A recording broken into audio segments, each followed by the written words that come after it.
team in the country whose identity is so closely tied to that of its quarterback. And Wake Forest, meantime, is looking for a signature win under its first-year head coach, Jake Dickert. This is run out by the Jackets to the 20 with Shane Marshall. Check in with Don Davenport. Yeah, Mike, under Brent Key, Georgia Tech 7-1 against ranked ACC teams, but only 8-8 against unranked ACC teams, and that's what they have today in Wake Forest, a team who hasn't played in 16 days. Coach Jake Dickert said that extra 2 weeks has allowed them to get plenty of looks at this Haynes King-led offense. Georgia Tech expects to see some wrinkles that Wake hasn't shown on film. Both sides of the ball, guys. We'll see how quickly they can adjust. Yeah, so that is the question. Can Brent Key and Georgia Tech now do what they've done against ranked teams? Can they do it and avoid a stumble against an unranked opponent in 2-1 Wake Forest? Yeah, it's an outstanding team all the way around. This is what they've built here over the last couple of years. They realize we are no longer the hunted, we are the hunters. Wake Forest won the toss and deferred, so the Jackets begin with it, and Haynes King rolls, and he throws complete to Isaiah Canyon, who gets wrapped up after 4. 24 years old, Haynes King, a 6th-year senior, and he is so perfectly from this Brent Key cloth, and he can run it so effectively. But how much is he going to run it today against Wake Forest? Well, let's see. He's all about toughness. Look, they put the ball in his hands. It doesn't matter when it's first down, second down, third down. They put the ball in his hands to make the right play. Malachi Hosley is the running back, not Jamal Haynes, and this is Hosley who picks up a first down. He ran right over Nick Anderson for 8. It's all about getting yards on first and second down, and they're going to find a way to get to the numbers, Mike. When I say the numbers, it's they outnumber you at the line of scrimmage. They're going to run where they have the most blockers at. It's just basically quarterback gets up there, reads what the defense has, and he calls a play. A lot of things at the line of scrimmage.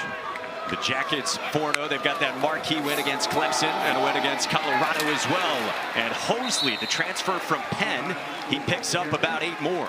It's all downhill, right? You see these runs, downhill runs. They want to run right through the teeth of this defense of Wake Forest, right in between those guards and center. Just see how it's downhill. They get right there, and it's nice blocking. When you get the old offensive line coach who's the head coach, Brent Key, it's all about running the ball.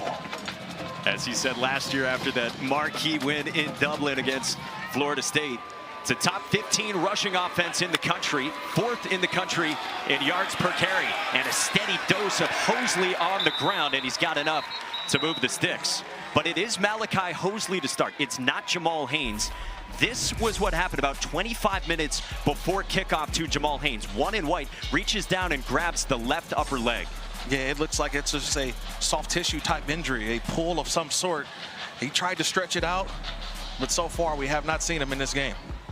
Well, it's good to see that he is in there right now, spelling Malachi Hosley. He did get the start in the first few carries, but good to see the 5th-year senior Haynes is there with King, who checks it down to his 5th-year senior running back out of the backfield, and a stiff arm, but well defended by Wake Forest. Yeah, it's part of this offense that runs it with Haynes King and then this 1-2 punch at running back to such great success. Yeah, look, there's an assortment of skill position players for Haynes King. And the one thing is that he doesn't have to do it all by himself. Yes, third downs, it's really Haynes King time. But outside of that, he realizes I've got some players, just get them the ball in space and let them make the big play. For Jamal Haynes, back-to-back years of roughly 1,000 yards. Fake the pitch. Another check down. Jamal Haynes with a cut is wrapped up by Nick Anderson. Third down coming up. The 6th-year senior safety in on the stop, and that is the leading tackler for the Demon Deacons, the former walk-on in a well-documented story. Well, that's a big play right there because third down comes up and Nick Anderson has to go out of the game for one play. Outstanding job of tackling by this Wake Forest defense on second down, getting Jamal Haynes down. But Jamal Haynes down, but just remember now, third down, no Nick Anderson has to stay off for one play because of the helmet coming off. He's the communicator back there for Wake Forest. Pressure comes. King got rid of it, incomplete. Scotty Hazelton, the defensive coordinator, dials up pressure, and it's 4th down. Oh, dialing up pressure at the right time. That's how you do it. Dylan Hazen, he's the linebacker. And a perfectly timed blitz by number 24. He just waits and waits. In the delay, he allows the blockers to go to where they need to go. And he blitzes all the way from the outside to the end and put the pressure on the quarterback. Jake Dickert's got to like it so far. Marshall Nichols, the Atlanta native and transfer, gets it away to Carlos Hernandez. And the Washington State transfer has a flag down back right around where he caught it. And he runs it out right around the 25. And then a late flag came in as well toward the sideline at the end of the return from Hernandez.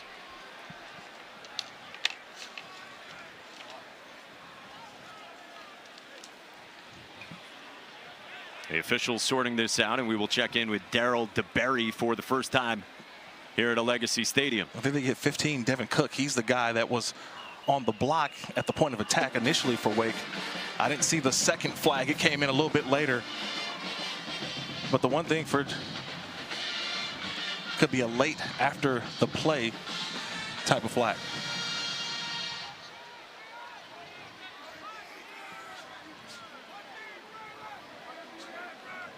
We got lengthy confab going here.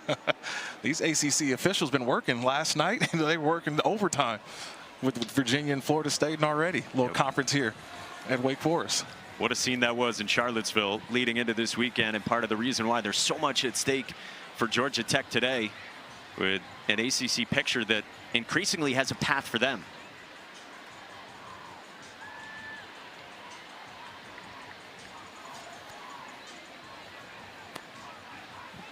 Here we go.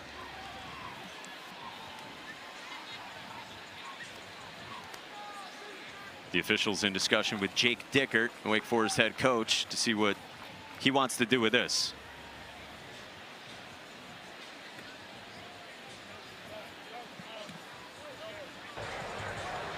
The fouls by both teams during the play, during the return, illegal block in the back, receiving team, personal foul, face mask, kicking team.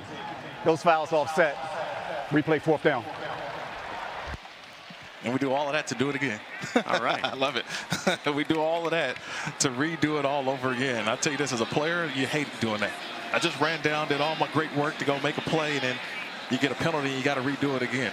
Well, for Jake Dickert, though, he's got to love this start. I mean, his defense gets a stop despite the ground game of Georgia Tech. And look, they've had a 16-day layoff since they last played 3 Thursdays ago against NC State, a game here at home. His first year at the helm after coming over from Washington State after Dave Clawson resigned in mid-December last year. Yeah, it's kind of a late arriving to the party. A lot of players they had to acquire through the transfer portal. A lot of those guys got here during the summer, so still a young team for Wake Forest. Marshall Nichols sends this one away, and Hernandez lets it bounce, and that's a beauty by Nichols, and it's downed at the 10 by Clayton Powell-Lee. So off and running, and we get our first look at Wake Forest offense after this.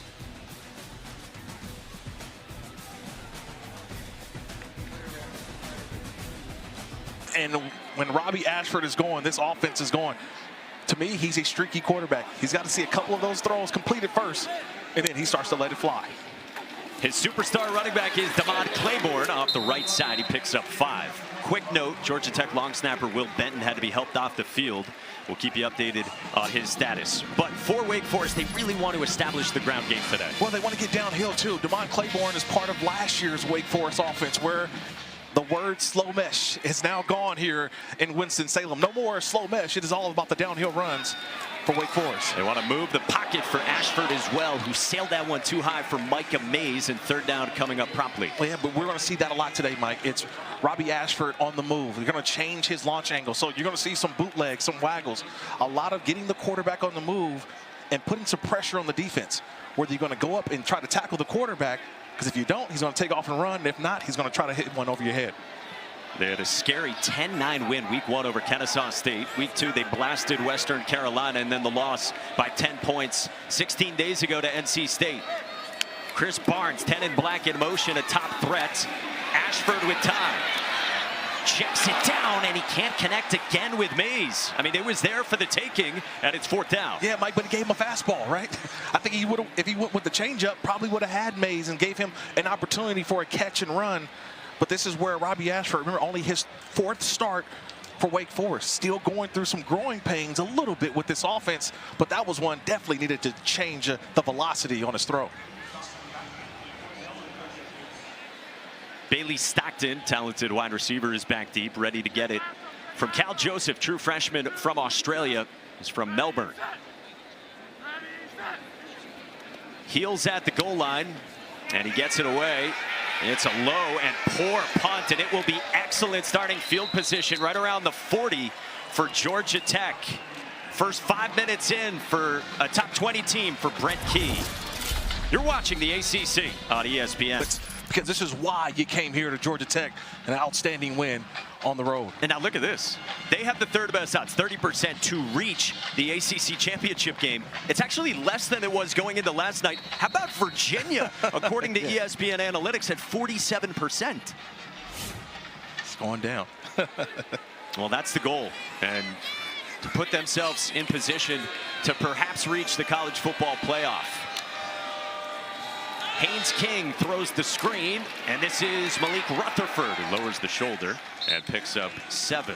All right, so how about the college football playoff odds as well? With a win today, keep your case going, 16%, but with a loss, drops all the way down to 4% because you still have Georgia on the schedule. If you get to the ACC championship game, you'd have a very good opponent, maybe the likes of Miami.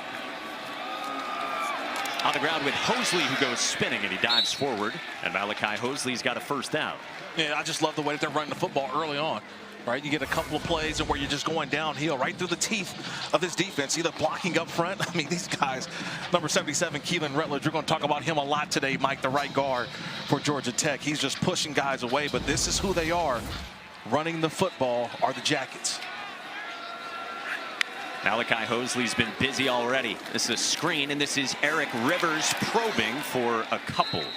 Well, you mentioned Keelan Rutledge, a senior, preseason second-team All-American. Last year, Rutledge played after transferring in from Middle Tennessee, and that was despite being in a major car accident. It nearly resulted in an amputation on his foot. Brent, he showed us the pictures yesterday. I wish he didn't.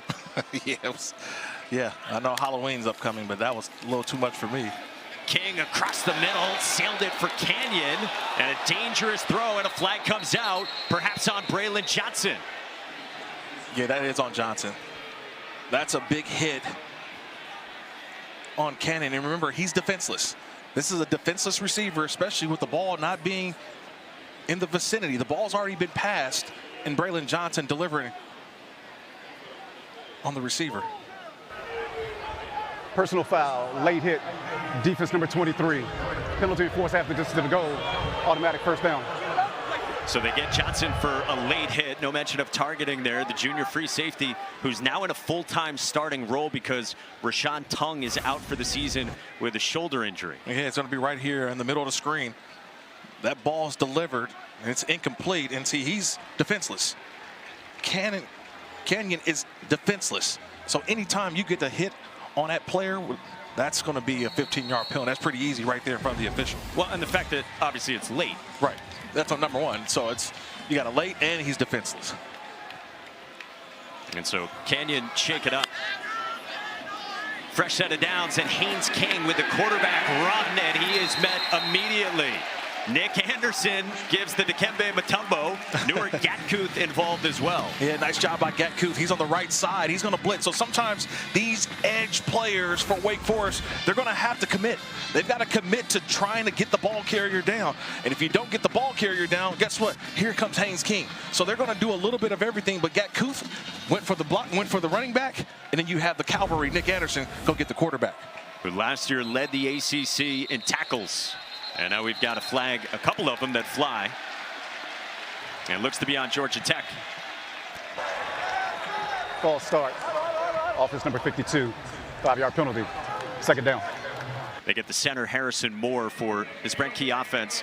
And the real question as we talk big picture about Georgia Tech is how much can you run Haynes King every game?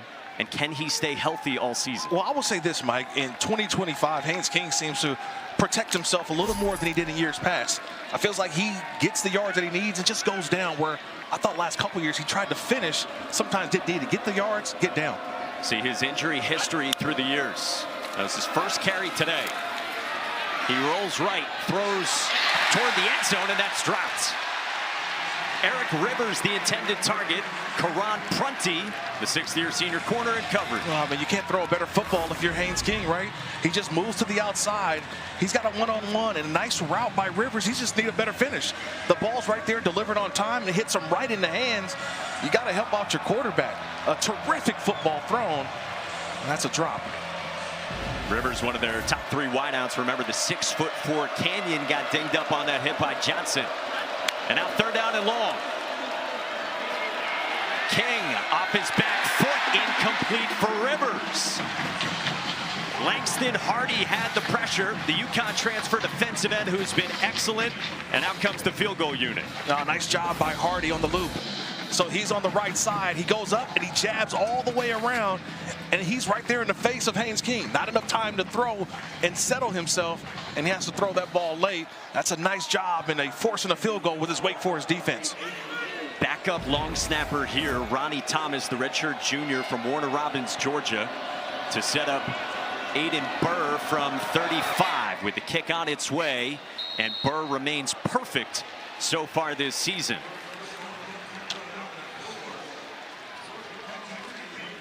So a couple good stops by Jake Dickert, who's got a defensive mind from his days as a defensive coordinator. Now the head coach, as he was for 4 seasons at Washington State, and taking over for Dave Clawson at a place where there's always continuity. Yeah, it's always continuity, but he's brought an energy around this place. We had a chance to sit down with him yesterday. He's got energy. He's got a lot of passion. And the one thing is he's got guys buying in. The buy-in has been easy for a lot of players around here. And they understand that with each game, they're getting better and better. They put this roster together pretty late, Mike, in terms of college football, right? You putting a roster together in the summer, late in the transfer portal. And so they realize they just need reps. That's what he told us yesterday. We just need reps. We just need to play. And having 16 days off to begin the season really is kind of where they're at right now of trying to get into the flow of the 2025 campaign. Dickert, the 42-year-old, who was a Division III wide receiver. Then a GA at his alma mater. He started out painting the lines in the Division III ranks on the practice field. Told us yesterday. Now we got a robot who does that for us. Aiden Burr gets it away to the dangerous Chris Barnes for a touchback. Let's go all access pregame with Jake Dickert. 16 days ago, we've been waiting for this exact moment. For these doors to open, for those gates to go, and for this ball to be kicked off. You're so ready for this. Play fast and cut it loose, man. Cut it loose. That is an eternity to be off in college football. It's a long time. Trust me, a couple of Saturdays and you get a chance to watch football and you're like, wait, we should be playing. And now you're like, you know what? I miss football. That's what bye weeks used to do to me, Mike. You miss football, how much you wake up on Saturday and go out there for a ball game. Well, here's a pistol look on Wake Forest's next possession. They went 3 and out on the last drive. A couple of misfires from Ashford. So Damon Claiborne to start, and not much doing, Don. Yes, you guys talking about that energy. I've been watching Coach Dickert. I don't know how he's going to have a voice at the end of this game. Every single play, every single down, he's yelling positive things to his team out there. And I talked to some of his players. They said, yeah, he's brought this energy. It's a complete 180, but he also cares about us, calls every single player at least once a week to check on them outside of football. See the head man calling, you better pick up as well. Claiborne again, searching for his run tracks. He picks up 5, 3rd down and manageable. Yeah, I thought this could have been a big play. I know it's a minimal game, but I thought this is where they're trying to get Damon Claiborne to get back to his style of running, of being explosive. Right now, he's kind of seeking his way. They want to see him be more decisive, get downhill. I thought he had an opportunity for a big play had he cut it outside. But it's 3rd down and 4. Coaching staff said to us yesterday, we've got to stay out of 3rd and long for our offense. Quarterback on the move. Against a 3-man rush.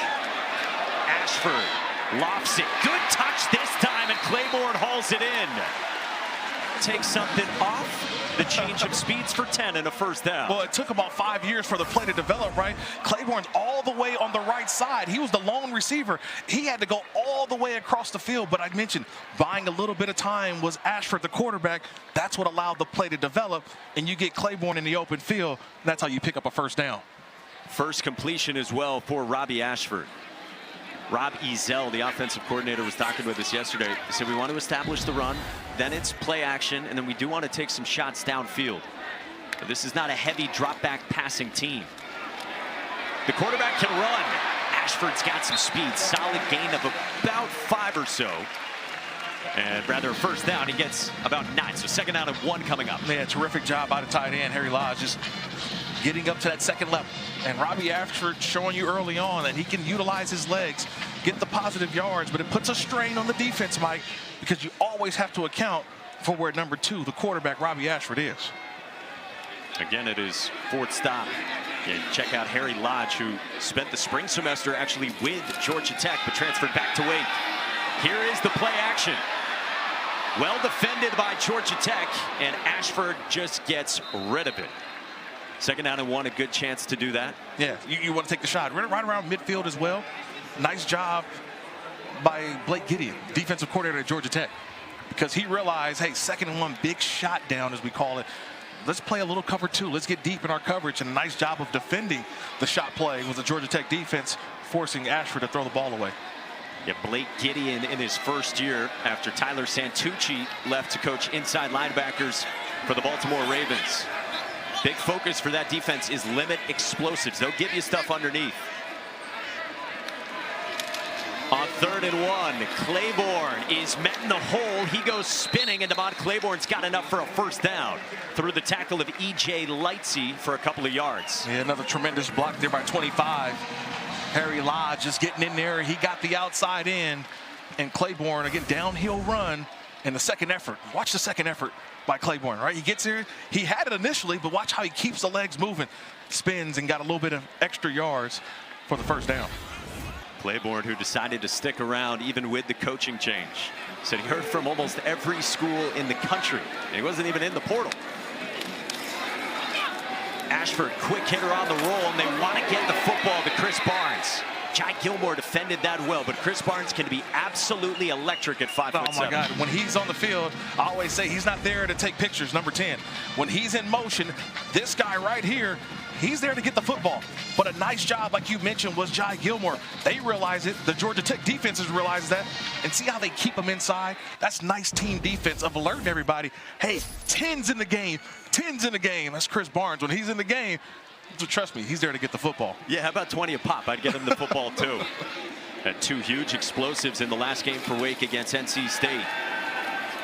Ashford uncorks for Mays again, and a lot of velocity on the throw from Robbie Ashford. Oh man, they had a streaking wide receiver. I'm not sure that this ball is supposed to go deep down the field. I think Mays deflects the football because he thought it was going to him, but they had a wide receiver streaking. I think if the ball was supposed to go out here, but Mays comes across and he deflects the football. Might have had Sterling Burkhalter. Instead, 3rd down and 9 for the Demon Deacons from just into plus territory.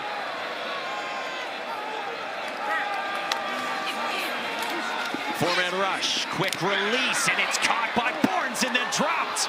Was it a catch? Georgia Tech picks it up, drops the football, and then they fall on it with Zach Tobey.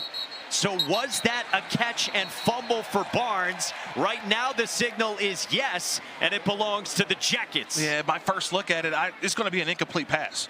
He never really maintained possession or firm control of that football before it was dislodged. I think they're going to rule this an incomplete pass. So they do come together and they change it and say incomplete pass as you thought. Let's have a look. Yeah, just my first initial thought, he never really had time to, first of all, make a football move, but really hold and maintain that possession of the football. We go to our rules expert, Jerry McGinn. Jerry, do you agree with that call? Kirk is right on. The receiver never had control of the ball, so the officials did the correct job. The correct mechanic came together, ruled incomplete. Nice job for the officials. All right, we have Jerry with us all day. Jerry, thank you very much. And so on 4th and 9, Wake Forest will send out the punt team from just into plus territory.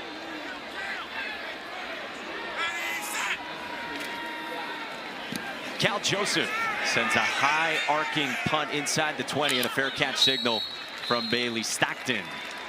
Well, we got a low scoring 3-point Georgia Tech lead. Try to stay perfect. When it comes to Georgia Tech, Jamal Haynes, the running back, how many times can he get the football today? And Jordan Vandenberg on the defensive side for Wake Forest. Chris Barnes, we already seen him earlier. They're trying to get him the football. And Langston Hardy, number 11, making an impact for the Wake Forest defense. It is Jamal Haynes off the left side for just a yard. Good to see that Isaiah Canyon has returned as well.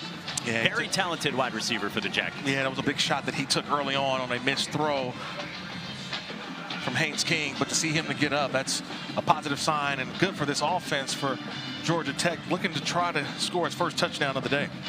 Canyon, a guy who might have a pro future, tied for the team lead in receptions, enjoying a breakout start to his sophomore season. Haynes King lofts one, incomplete. Again, well defended. Nick Anderson came over on Isaiah Canyon. 3rd down coming up, and it's 15 plays and just 41 total yards of offense for Georgia Tech. Yeah, I'm not surprised. Wake Forest defensively, look, they've had time off, so they've been able to see a lot of what Georgia Tech has been doing offensively for the first couple weeks of the season. So right now, a very stout defensive front of Wake Forest, and this secondary seems to be a little more experienced than I expected. Right now, they're on top of everything. Yeah, that was the big concern for Georgia Tech's OC, Buster Faulkner, who goes quarterback run on 3rd and 9 for Haynes King to pick up a first down. Well, you said King's conversions, 3rd and 3. How about 3rd and 9? Well, that's the first one we've seen today, a 3rd down run by the quarterback. And again, it's great blocking up front. Riggs and Rutledge, you get those two blockers in front of you, and he hides behind him. Remember I said earlier, he protects himself? Well, he hides behind those big guys who go 330, 310, and he rides them for a first down for the Jackets. 54 carries for the quarterback in King, top 10 in the country among quarterbacks in times he's toted the rock. Jamal Haynes searches past the 30. Well, it's always a balance for Buster Faulkner and how often he's going to run his quarterback. We do have a flag down at the end of the run from Jamal Haynes. Yeah, I think they're going to get Braylon Johnson again. This is the 2nd time. This one is just at the end of the play, personal foul. Number 23, Braylon Johnson at the end of the play. Personal foul, unnecessary roughness. Defense number 23. 15-yard penalty added to the end of the run. Automatic, first down. So we had the late hit earlier, and then it's certainly late this time as well on Jamison Riggs, it looked like. Yeah, it's right on the right side of the screen. Here he comes in, and he just hits the offensive lineman, number 70. You mentioned Jamison Riggs. The play's over, and he comes in and hits him. That's the 2nd penalty on the day for Braylon Johnson, and he exits the football game to the sideline. I mean, those have bordered a little bit on cheap, the 2nd one. Yeah, I know you want to be physical, the physicality of what Georgia Tech presents offensively, but coach brings him to the sideline, now brings him back in the game. False start. Offense number 70. 5-yard penalty. First down. And now the false start on Jamison Riggs. All right, so how can this Georgia Tech offense get in gear so far? Just the 3 points here in the first. Well, they just got to maintain what they've been doing, which is running the football, but they've got to convert on 3rd down. Right? That's what they've done. They've had a couple of missed throws, and a drop that sort of helped out the Wake Forest defense, but it's a situation where the run game, if it's going, it increases the opportunity for the big play in the play action. 2 running back look, and Jamal Haynes follows Malachi Hosley and gets blown up. Sturdy defense, and that's Braylon Johnson making a play. And that's what coach wants to see. There's a reason why they're excited about Braylon Johnson. Watch, he's going to be on the left-hand side. He's going to come from deep. It's the safety, Braylon Johnson, and he just holds his outside. He just holds. See, he's there. He makes the play, but a nice job of pursuit by this Wake Forest defense. And then after the whistle, you hear the fans booing. Ladarius Webb, the corner for Wake, got into it with Malik Rutherford, the stud wide receiver for Georgia Tech. On 2nd and long, to the outside, incomplete. Either intended for Hosley or Stockton. Stockton. Third down and long, and let's go back to the end of the previous play with Webb and Rutherford, middle of your screen. Yeah, it's just like the end of the play. Just guys just tossing at the end a little bit after the play. There's nothing there. I think these officials have to come in, a little bit of an acting job there. Yeah, go to Hollywood for sure, Ladarius Webb, but officials got to come in and get this thing going. Hosley out of the backfield, picks up about 4, but that's it. Another strong stop by Scotty Hazelton's defense. Quincy Bryant stood up Hosley, and it's 4th down. Yeah, that's a nice stop again. It's Wake Forest defense so far, Mike, they've been on top of everything. They've kept everything in front of them, right? It's all about rallying to the football and tackling. They've stopped the run for the most part. You have not seen Georgia Tech convert on 3rd down consistently yet. Again, backup long snapper Ronnie Thomas in for the injured Will Benton, but got it away cleanly to Marshall Nichols. And now fair catch signal for Carlos Hernandez. Let's check in with Matt Berry in the studio.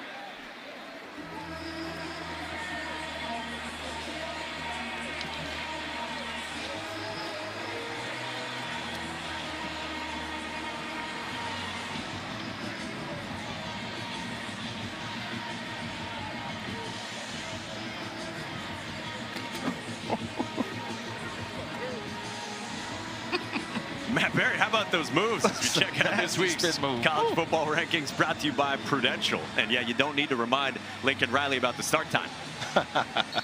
Yeah, well, it's an early kickoff for the West Coasters, right? That's a 9 a.m. kickoff Pacific time for USC versus Illinois. And for L.A. Kirk Morrison as well here in Winston-Salem. Wake Forest with poor starting field position, and Devon Claiborne picks up 5, wrapped up by E.J. Lightsey. I think if you're Wake Forest, you're very happy the way this game has started.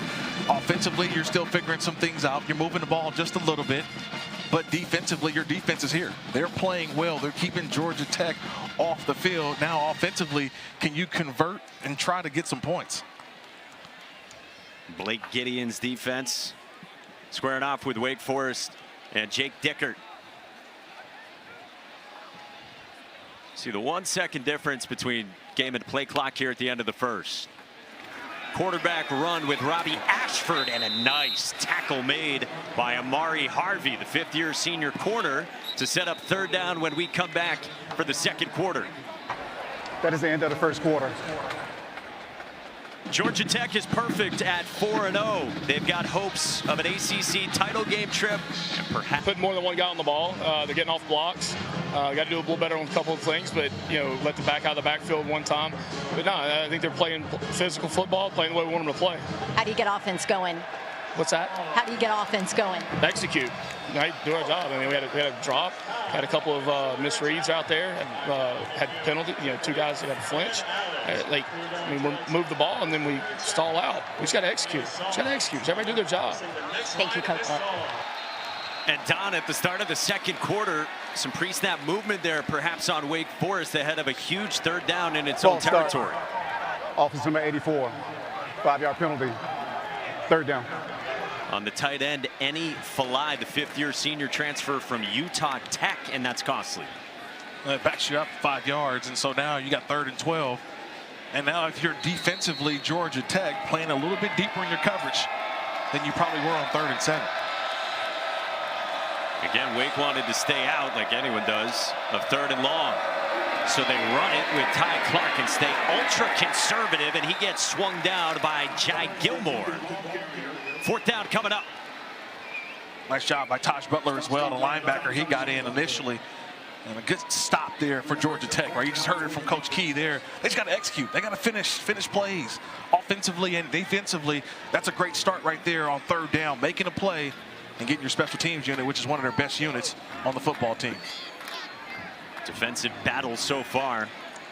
Yeah, you heard the praise for the Georgia Tech defense, and Scotty Hazelton's Wake Forest defense has been very impressive so far against undefeated Georgia Tech. Room for Bailey Stockton. Made the first man miss, and another good drive of starting field position for the Jackets. Coming up, 3:30 Eastern, our SEC on ABC college football triple header rolls on. LSU and Ole Miss, a top 15 showdown at 3:30. 7:30, it's Alabama and Georgia. And then to cap the day on ESPN, BYU at Colorado against Deion Sanders' team. But how about this quarterback matchup? Alabama's Ty Simpson playing well, and Gunnar Stockton, who we saw in week 1. You had me sold at Bama, Georgia. It doesn't matter. I'm going to be sitting down on the couch watching these two quarterbacks go at it. We had a chance to see Gunnar Stockton in week 1, man. He's an outstanding quarterback, college football. This is on the ground to start, and not much running room doing for the Jackets. Devon Patterson in on the stop on Hosley. And this is the way Georgia Tech runs their offense. It's run, huddle, get back, get set.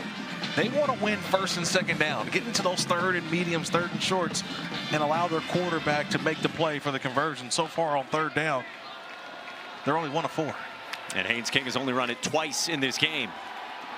Pressured off the play fake, and King with a short completion to the outside.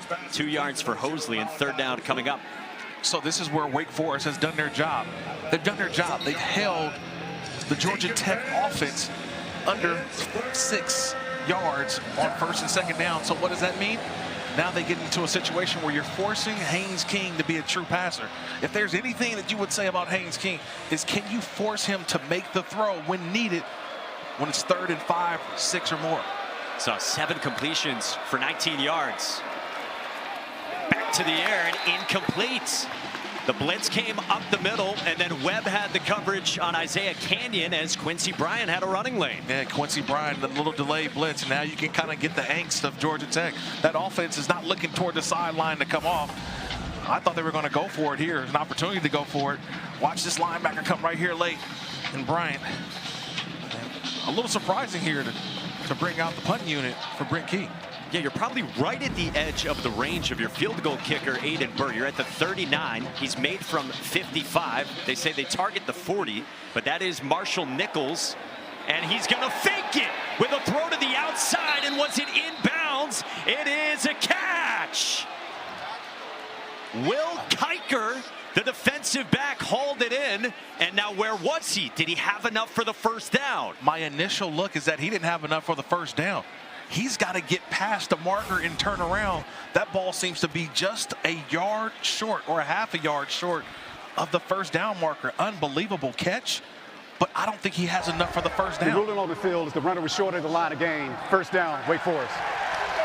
So that is the call on the field, that it's a catch, but short of the line to gain. Brent Key gets aggressive. You wondered when the punt team came on late like that if it was going to be a fake, but man, if you're going to run that, you got to get to the sticks. Well, you got to have Haynes King do it. I'd rather my starting quarterback go and do it rather than the punter do it.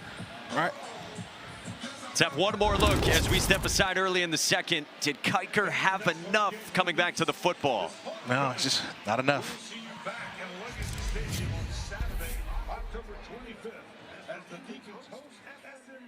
Virginia against Florida State last night. Left side of your screen, what the odds were to reach the ACC title game before and now after. Georgia Tech hovering right around the same. Big jump for Virginia. By the way, the call was upheld that Will Kiker was short, so Wake Forest gets the football. Kyle Eford with the stop on Damon Claiborne after 6. And look, Georgia Tech got aggressive. Brent Key trying to stir something up with somewhat of a sleepy start. Yeah, a very sleepy start, early start, right? This noon kick. I know they're used to it. They beat Clemson at a noon kick a couple weeks ago, but right now, offense kind of slow. A pitch for Claiborne, just 2 yards off the left side. But this is what Wake Forest wants. Take your medicine with Damon Claiborne. The 2-yard, the 3-yard, the 4-yard runs, and third down and short or medium. Yeah, this is a big stop right here if Georgia Tech defensively can get something going. And Robbie Ashford utilize his legs right here. This is a third down play. Give him a run-pass option. You got the field to the right, right-handed quarterback. I'm thinking go get something to the right where he can either throw it or run it for a first down. He's only got 2 completions for 11 yards in this game. You saw Claiborne out, Ty Clark back in. And it's Ty Clark up the middle. And Ty Clark's got enough for a first down. Well, you felt like Wake Forest just needed to get started and get some movement offensively. And some tough yards, too. To go right in the middle of that defense, just outstanding blocking up front, some push. And then you got a guy being his own blocker in Ty Clark, 6 foot, 207 pounds, getting enough for the first down. The backup from Nashville, who they describe as a tough runner. Ashford off the fake. Shot down the sideline, dropped into Chris Barnes. Took a shot at the end of it, but picks up 35. We already said he's one of our game wreckers, right? He can wreck a game, and you have to find ways to get him the football. He's a little down on the field, but wow, an outstanding throw, but an outstanding route by Chris Barnes that allowed him to get open on that play.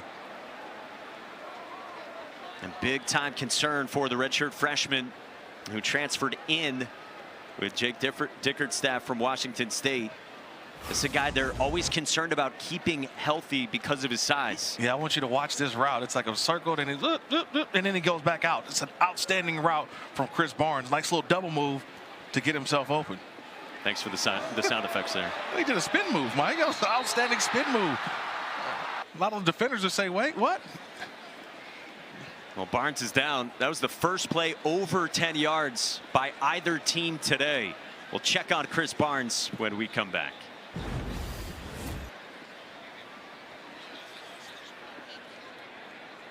Better throw from Robbie Ashford, his best throw of the day so far. Dropped it in beautifully to the electric Barnes. Now two running back look here with Ty Clark and Damon Claiborne running sidecars for Robbie Ashford.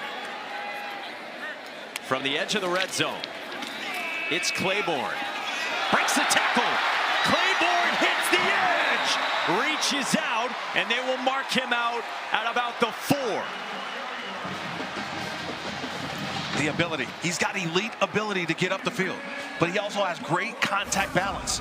Watch the balance of the running back, Claiborne. He gets to that hole, and he's able to just 1-2 and then get to the outside. That's contact balance by Claiborne and the speed to get all the way to the outside.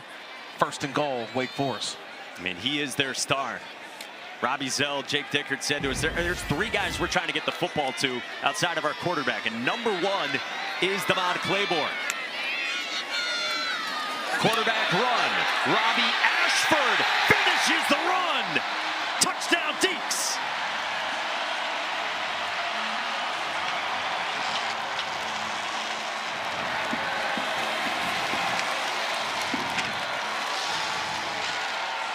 How about the drive from Wake Forest? And Robbie Ashford dropped one in and then runs it in himself. Just look at this. There's nobody to the outside. So you've got tackle. You got receivers out here. There's nobody out here. They just run everybody back, and the quarterback gets right through. It's a nice, outstanding job of a little tackle over in man formation, and they get Georgia Tech out of position. And then Ashford with the strength to get into the end zone. That's a nice job and a nice call down there inside the red zone. Touchdown, Wake Forest.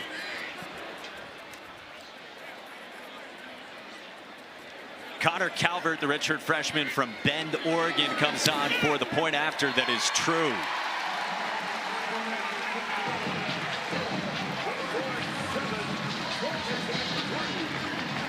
It's a great call down there inside the 5-yard line.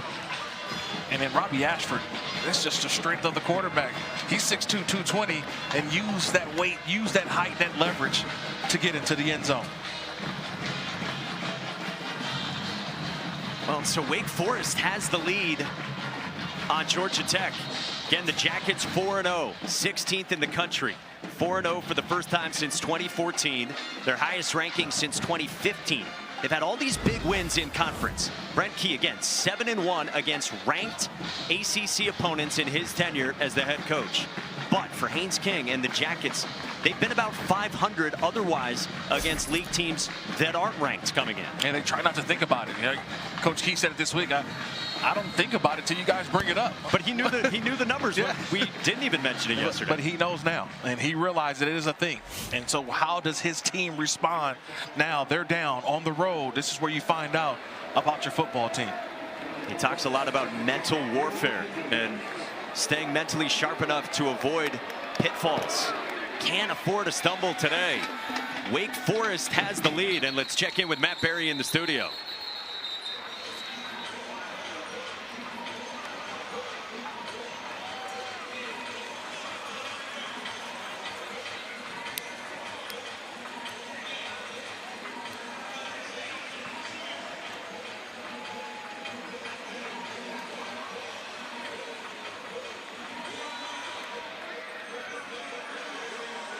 All right, Matt, great action going on all over the place. And here in Winston-Salem, where Matt graced everyone with his presence a couple weeks ago, Sports Center was here. Haynes King back with him. Not much doing at all. No gain. Only the third run for Haynes King. Newer Gatkuth in on the stop, and the question is, can this offense be effective enough without quarterback run being a huge part of it? Well, I think that's what you're going to ask Haynes King to be. You've got to do everything now. Not just run the football, but he's got to be an unbelievable passer today. Right now, the offense not working, but it's still about the quarterback making the right decision. Crosser is complete. Fine catch by Luke Harpring, the redshirt freshman tight end, the son of Matt Harpring, who also played for the Jackets, good for 14. Man, that's an easy route. Harpring just runs a 10 and in. He goes up the field 10 yards, goes in. He's got a little one-on-one on the linebacker. I'll take that matchup all day. Dylan Hazen on Harpring. I'm going to my tight end. That's a positive play for Georgia Tech. They use a lot of their tight ends, but today without the 7th-year senior Brett Seither because of a hamstring injury. Seither was also sick this week, so Harpring gets involved. Two running back look with Haynes and Hosley aside King. Quarterback run. Haynes King skipped free. Gets wrangled down by Braylon Johnson at the 39. 22-yard pickup. No horse collar called on Johnson. Yeah, just great blocking up front. You got Fusils, you got the tight end, everybody, and they just create the lane. Hitting the backfield, but he just hurdles over that. This is what Haynes King is able to do. You asked about it, Mike. Can they do it without the run? Well, the run sets up the big play here. And now on the ground with Jamal Haynes. It's so fun watching Haynes King run. We hadn't seen a lot of it here in the first half, but it's his identity, and the toughness is so often found when he's running the football. Yeah, the one thing is that he's a physical runner, and we always ask, can he hold up? He's like, I'm not soft. I love running. I love contact. We just want to see, can he keep himself healthy throughout the full season? But when he's going, it is a physical downhill running game that challenges every defense he goes up against. Yeah, the top 10 rushing quarterback in the country, who is the identity of this team. Brent Key said to us yesterday. Check down Jamal Haynes. Picks up just a couple of yards. Third down and medium with Quincy Bryant in on the stop. Hey, that grit and toughness you were talking about with Haynes, by the way, his parents both coaches. Dad, a high school football coach. Haynes said, my dad didn't think I was tough enough to play for him early on. So guess what? He was tougher on me than everyone else. Remembered a bad team practice when Dad sent him on the jog, the longest jog of his life. But he said that is all a part of what helped to shape him, and that's where his toughness comes from. And we've seen it on display around the college football world. A handoff to Jamal Haynes. And he is short, about a 4-yard pickup there. Fourth down and short, and you'd fully expect the offense to stay out. Yeah, absolutely. They're not even looking to the sideline. You know, fourth and short, or even third and 3 or less, it's Haynes King time. And here comes the big bodies coming into the game. They're going to overload you with the big stacks of offensive linemen and tight ends. I fully anticipate that number 10 is going to have the ball in his hands right here on fourth down. And two more tight ends, J.T. Byrne and Josh Beetham come in. Hosley, the running back. Didn't keep it in Haynes King's hands on the last fourth down. They do here, and Haynes King reaches out, and he is short. What a stop by Wake Forest and Quincy Bryant.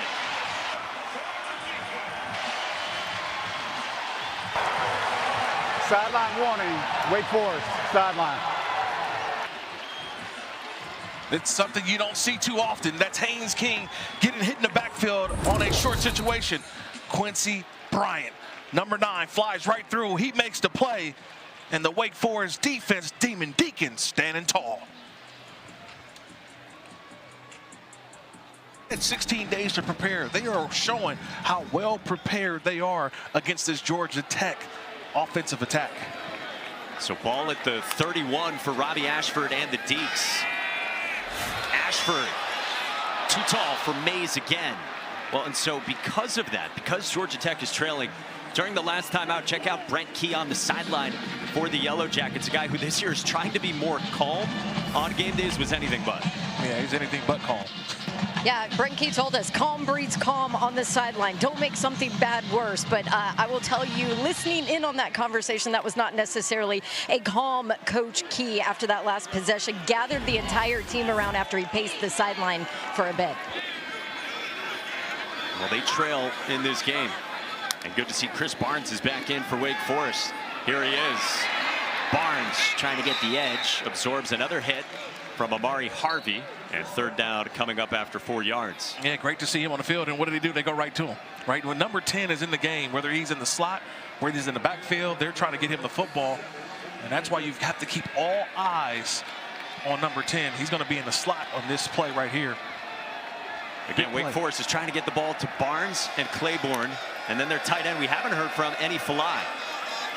There's Barnes right there in the slot, Mike. It's been their top wide receiver, and he can flat out fly.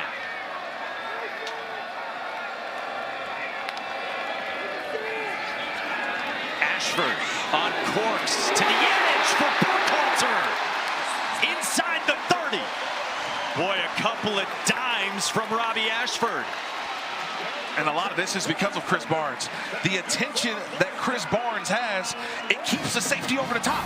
And so now you have one-on-one. Watch this safety. He's going to lean here to take away Barnes, but the throw goes out here. Even Chris Barnes, when he doesn't get the ball, he affects the play because the safety stays over the top and allows that play to develop for Robbie Ashford. To Sterling Burkhalter for 39 and the longest play of the day. Claiborne bounces it and follows Ashford. House call. How about them Deeks?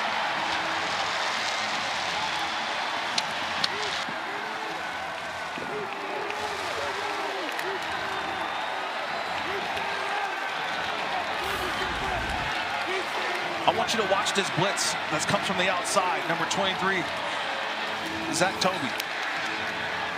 He's got to put everything back in. He's got to turn it all back in. He doesn't do that, and that's what allows this play to develop.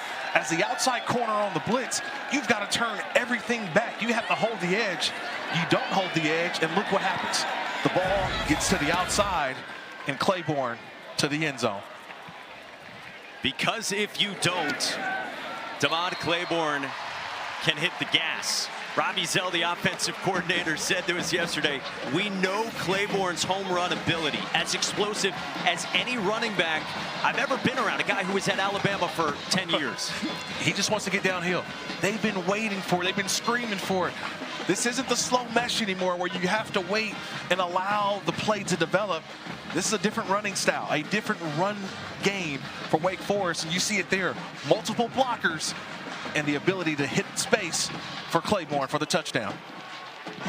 Guys, his nickname in Little League, Lightning, because of that speed. He claims he's the fastest. Some say it's Chris Barnes, but whoo, that speed certainly helped him as a kid because he didn't like to get hit. He can move for Jake Dickert, who wanted to keep Damon Claiborne right away when he took this job. Again, with the portal open for a few weeks by the time Dickert arrived, he kept Claiborne. And what a statement first half this has been in year one for Jake Dickert and this Wake Forest team off the 2-week layoff. Biggest deficit of the season for number 16, Georgia Tech.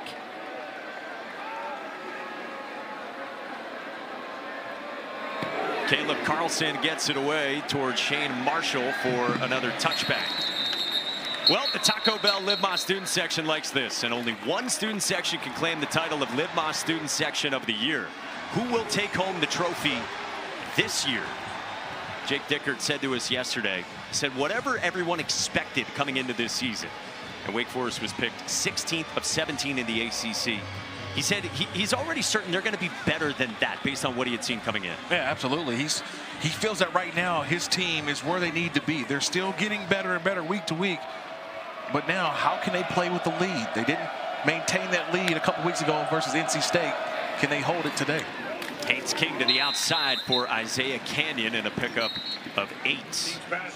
It's been loud from Wake Forest, coming off back-to-back 4-8 seasons the last 2 years at the end of Dave Clawson's tenure. Before that, though, of course, 7 straight bowl games here. Some great success back in 21 and 22. This program was ranked 10th in the country, but it's a new era now. Jamal Haynes turns it upfield, finishes a run, and he's got a first down. You feel a sense of urgency on this drive, right? A little more execution, a little more crisp. look, one easy route on first down, conversion on second down, and then right there on the ball again. A little no huddle. Again, Brent Key got into his team on the sideline. Colorfully. Haynes out of the backfield. Tripped up. What a great tackle that is by Miles Turpin, redshirt freshman backup safety. He ran about 60 yards for that tackle, Mike. He was all the way in center field. He's on the WF on the 50-yard line and just made a beeline for Haynes and got him down for a minimal gain. Nice job by Turpin. So before today, it only played 16 snaps this season. The ball's at the 37. King got it to Stockton, who dives down. He picks up very little. Well, it's very little because of the coverage of Wake Forest right now. They're playing high safeties. They're seeing, can Georgia Tech execute all the way down the field throwing the football? They're not going to allow the big play. That's why we've seen so many checkdowns so far from Haynes King. King's only got one completion of at least 10 yards. Big third down and 7 with 4 to go in the first half. Jalen Gordon motions out of the backfield. Pressure comes. King got rid of it and a strike, but Rutherford is tripped up. Short of the sticks by the defensive end, Newer Gatku. And that's a mistake by the fifth-year senior. Rutherford had the first down. He's just got to get north and south. He can get up the field. He had the first down, but he decided to go back and retreat for more yards. Just watch the left side of your screen. Right now, that ball is caught by Rutherford. He's just got to go north and south. He's got it. Watch, he stops. He's got the first down right there, but decides to retreat. And that's where he lost it. And he looked after the play. He realizes, cost my team a first down. Nichols spins a beauty toward Carlos Hernandez, who let it drop dangerously at the last moment. Did not touch it, and it'll start at the 10. Let's check in with Matt Perry.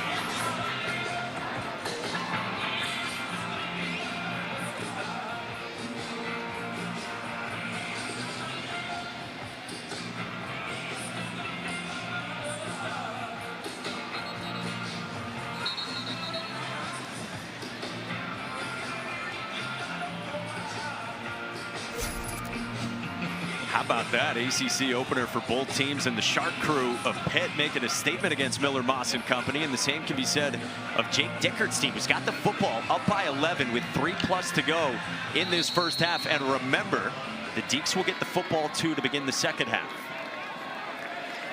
Last couple of drives, so much success, but a third drive that starts at Wake's own 10. Ashford pulled it from Claiborne, and Robbie Ashford can scoop down the sideline. Bumped out of bounds near the 35 by Daquan White, and this kid is an athlete.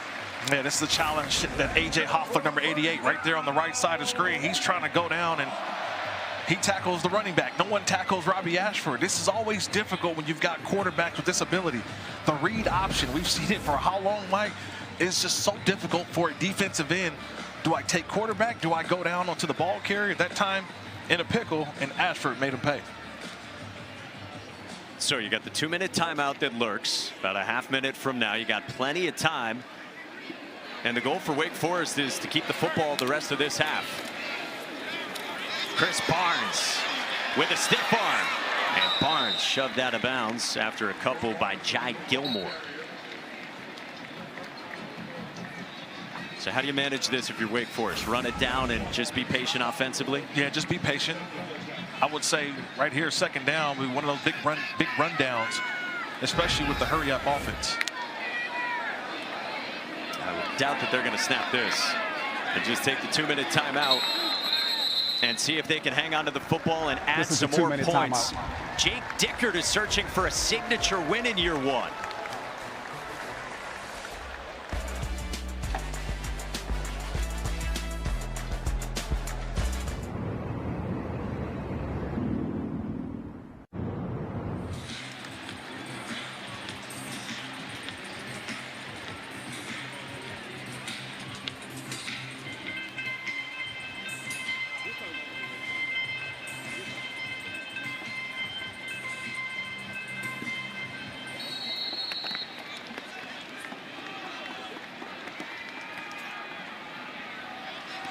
Thank you. Back here in Winston-Salem, Wake Forest with a 14-3 lead on number 16 Georgia Tech.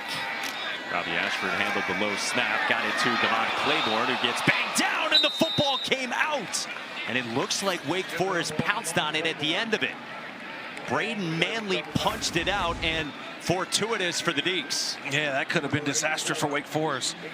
That's an experienced ball carrier in Claiborne, just not holding on to the football, and a nice job of knocking it out. And then you see Enny Falai, the tight end, pounces on it for the Demon Deacons.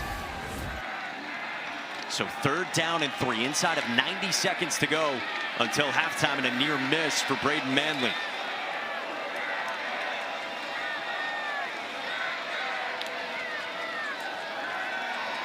Ashford on the double clutch, zipped it in for Micah Mays. Takes it inside the 30, and a 3rd down conversion of 35. Gotta love this conversion. Mays is on the outside. All he runs is a 10-yard stop, and he stops right on the hash mark. But watch the eyes of the quarterback. He's waiting for it to develop the entire time. Nice job with the blocking up front, but watch Ashford. He makes sure he maneuvers and finds his receiver who's standing right there, waiting for the window to open. He had to wait and wait, but he got it in there. Boy, there have been dots from Robbie Ashford a couple times. That was a dart connecting with Micah Mays, the redshirt sophomore, only his 5th catch of the season after those guys 3 times had not been on the same page earlier. 3 passes of at least 35 yards. And now the final minute until halftime. Ashford, Falai, and Falai sets up 1st and goal. It's one of those plays where they try to hide the tight end. He's going to be front side, so he's got to wait. This is another route that needs to develop, and a nice job there on the play call by Ezel, the coordinator. Both teams with all 3 timeouts, 40 seconds to go. Ashford, the keeper, gets met by E.J. Lightsey. And we'll get the first timeout taken. Jake Dickert signaled for the timeout ahead of 2nd down and goal. Well, you heard Matt Berry in the studio talking about the Florida State fallout. They go down to Virginia last night. And how about Kirk Morrison, what we have seen here from Wake Forest in year 1 under Jake Dickert against Georgia Tech, who's been one of the early season darlings. And the question was, could they handle the prosperity? Yeah, I think that they can. They're showing right now that they're a team that is on a mission, right? They're on a mission to say, you know what? We didn't play well. We didn't play well the last couple of weeks. They had a lead against NC State a couple of weeks ago. They felt they should have been able to go out and finish that game off. But it's a different mindset here at Wake Forest. And Jake Dickert's energy, you can feel it. It's a noon kick, but everybody around here, they're ready to go. On the opposite side, Georgia Tech kind of sleepwalking early in this football game. Why? I think the reason why so much is being put on the King, Haynes King, their quarterback. He's got to run it, he's got to throw it, he's got to catch it, it seems like. And right now, no one outside of Haynes King is stepping up and making the big play. That's been the problem for Brent Key's offense. Remember, they went for it on a couple of 4th downs as well. And then the flip side of things, let's not forget about Wake Forest and this 6th-year senior Robbie Ashford, who has played so much better as this first half has gone along. Again, his 4th different school. He said, everybody had high expectations for me. Sometimes it just doesn't pan out that way. That's life. He said, I'm thankful I went through all this, all the stops. Said it taught me a lot about myself and what I can and can't handle. And now in his 4th game here at his new school, boy, he's played better in this half. Well, I think the bigger thing is it's just a fresh start for not just the quarterback, for a lot of these guys here. They went out and they've got a lot of new players on this ball club. A lot from Washington State that followed Dickert here. And it's just they've been able to come together and bring a chemistry that they didn't know they had. Well, Jake Dickert was trying to call timeout. Brent Key ended up getting it first. And now Ashford has it taken away by Georgia Tech.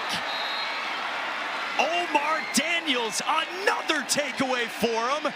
And Georgia Tech needed that. Like, it's going to be interesting here because the quarterback Ashford's arm is going forward. He's going forward and he's hit at the end of it. Now this is going to be a conversation. This is going to be a replay. We've got to see, is there an open hand when he's hit, resulting in an incomplete pass, or will they call this a fumble? I'm going to say, my first look, I think this is an incomplete pass. This is not going forward with an open hand. that results in a fumble. This is an arm The going ruling on forward the with the field of a football fumble control. recovered by the defense is under further review. Remember the letter of the law. Any intentional movement of the passer's hand with the ball firmly in their control starts the forward pass. So let's bring in our rules expert, Jerry McGinn. And Jerry, how do you see it? I'll tell you, the rule on the field is a fumble. What replay is going to look at is whether the quarterback was actually trying to tuck the ball back in as opposed to throw it. But you are right. As soon as the hand starts forward, then it is deemed a pass. So this will be an interesting discussion in replay because it does appear that he may be trying to bring it down as opposed to trying to pass it. All right, that's the letter of the law. With the hand firmly in their control, starts the forward pass unless the player clearly starts to bring the ball back with firm control to the passer's body. Jerry, do you see that? Do you see that he is clearly bringing the ball back? I do see him with firm control, bringing the ball back in, not releasing it. So I believe the ruling on the field will be upheld to a fumble. Yeah, it's hard for me because I'm kind of trying to figure out when does he complete the throwing motion. And as he's trying to complete the throwing motion, he's hit, and the football pops out as if it's an incomplete pass. This is a tough one for the officials here, Jerry. I understand because you're seeing both sides of it. I can see fumble, but I can also see a situation where there's an incomplete pass. I'm going to lean on incomplete pass because never had a chance to complete the throwing motion when he's hit. Yeah. Honestly, Kirk, if he was throwing the ball, he would have already released it up high as opposed to bringing it back down. So that's why Jerry, I think this is going to be upheld. He clearly starts. He doesn't need to bring it all the way fully back. Just start to bring the ball back with firm control to his body, in which case then it can be a fumble and then it could be upheld. Yeah, it's a tough one. It's a tough one. I can see it so far right now. Well, now they're starting. Yeah, they're starting to write numbers down, write information down, so they may be bringing this back. Yeah, I don't know when the completion of his throw is. Because I think he's trying to finish the throw and he's hit. And to me, that results in an incomplete pass with the empty hand. After further review, the quarterback's hand was moving forward with control for an incomplete pass. Please set the game clock to 30 seconds. 3-0. All right, so I mean, it's right on the border, and they're going to say it is an incomplete pass. Yeah, I agree with that call. That's what I looked at initially because he never had a chance to really bring the football all the way down. I'm going with the throwing motion. And remember, you're talking about a guy who used to play for the Raiders. So I know the tuck rule, buddy. I've studied the tuck rule a long time. So, yes, it brings up some old memories, some old wounds that had to open up there. But that right there was an incomplete pass. Jerry, thank you. And now a big opportunity for Wake Forest. They keep the football here. Borderline for Georgia Tech. Thought it had a takeaway, and now Wake Forest can add on. 3rd down and goal. Robbie Ashford on the move. Ashford just ducks out of bounds ahead of E.J. Lightsey. 4th down coming up. Oh, I love that decision, though, by Ashford. He could have forced the ball. Chris Barnes kind of uncovered late in the down, but it would have been thrown across your body. Ashford gets to the next down. Remember, 3 points does not hurt you, okay? Kicking a field goal does not hurt you. Getting a touchdown is great, but you got to walk away with points. You okay with this for Jake Dickert? Hey, 4th down, you're going for it. This is what you do at home. Has 2 touchdown dogs as well for Jake Dickert. Call a timeout, though. At least talk about it. And that's what Jake Dickert does. Uses his first timeout with a huge decision here. Yeah, I like this timeout here. Just let's talk about it and see what the defense presents you. With Wake Forest trying to beat Georgia Tech for the first time since 2006, we take you back to the ACC championship game that was oh so tightly played. Not a whole lot of offense in that one. Jim Grobe, the head coach. Demon Deacons win it 9-6, their first ACC title since 1970 for a team that then went on to the Orange Bowl. You sure that wasn't an Army-Navy game? Nobody wanted to score a touchdown that day. How about that? All right, so after some thought, field goal unit comes out for Jake Dickert. 3 points. I mean, you're up 11 already. Make it a full 2-touchdown lead. Yeah, why not? And you get the ball to start the second half. So I think this is a decision best for Wake Forest. Yeah, from the 7, I guess with that logic, you can understand it. for Connor Calvert, who's had a couple of misses this year, but the redshirt freshman is good here. Jake Dicker takes the points. Remember, they get the football to start the second half, and they're up 17-3 on Georgia Tech. You couldn't ask for a better start for Wake Forest, offensively and defensively. They've been the most sound team, and it looked like they came ready to play. And on the opposite side, of just looking from my vantage point of that Georgia Tech sideline, doesn't have that same bounce, doesn't have that same grittiness that we saw a couple weeks versus Clemson, right? That entire sideline was bouncing up and down. There was excitement. They were ready to go. And right now, we just haven't seen that same type of energy from the Georgia Tech Yellow Jackets. It ends up being a 3-point swing at least after what was ruled an incomplete pass and not a fumble, not taken away by Omar Daniels with the help of Kyle Eford. And so instead of Georgia Tech with a chance to add points before halftime, Wake Forest got 3 more. And again, they got a chance to have the football right back to them. Shane Marshall ready to get it from Caleb Carlson with 22 seconds to go in this first half in Winston-Salem.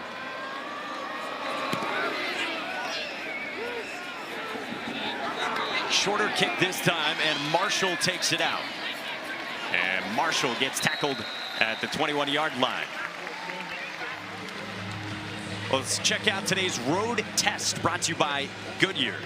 Part of the reason why that Georgia Tech trails by 14 in this game is a couple big 4th downs. If you're just joining us, when on the move in plus territory, the first time they went with a fake punt that came up short of the sticks. Yeah, I didn't like that one. Their punter, Marshall Nichols, decides to throw. Why not use Haynes King in that situation? And then on a 4th and short, you do use Haynes King and doesn't get the first down. And this was a crucial play right here in this first half. An incompletion ruled incomplete by Robbie Ashford results in a field goal for Wake Forest. Quarterback run with Haynes King, who lowered the shoulder on Ladarius Webb in the waning seconds here of the first half.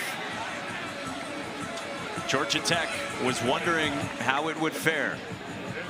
Underdog label is gone for them. They've proven that over the last few years, but now as a team that is the hunted, in trouble against Wake Forest.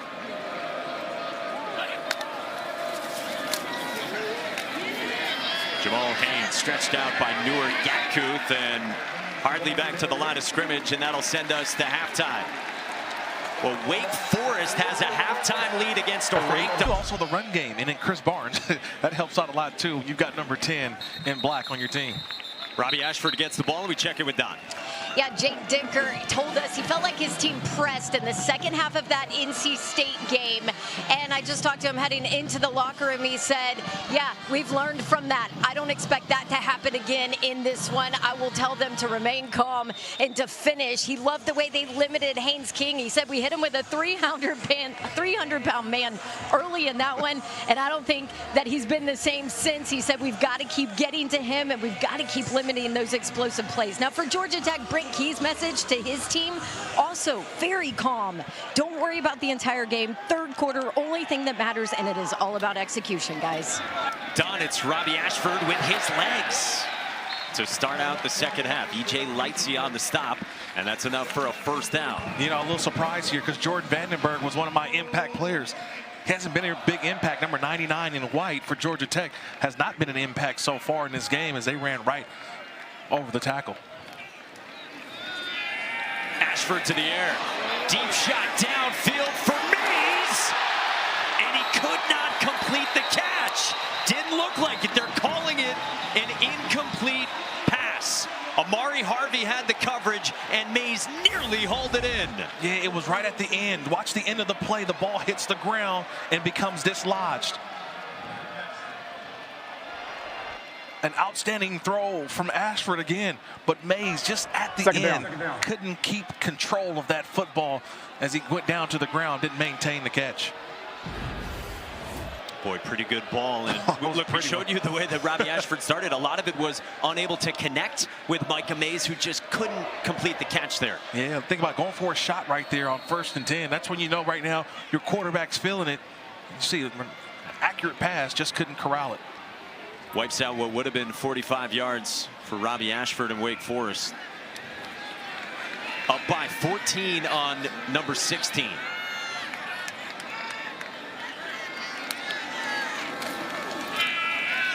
Ashford without much running room. So third down coming up for this Jake Dickert team, who Don said, remember, they had opportunities in their last game 16 days ago against NC State. It was a Thursday night here. Wake Forest went up immediately 14-0 in that game.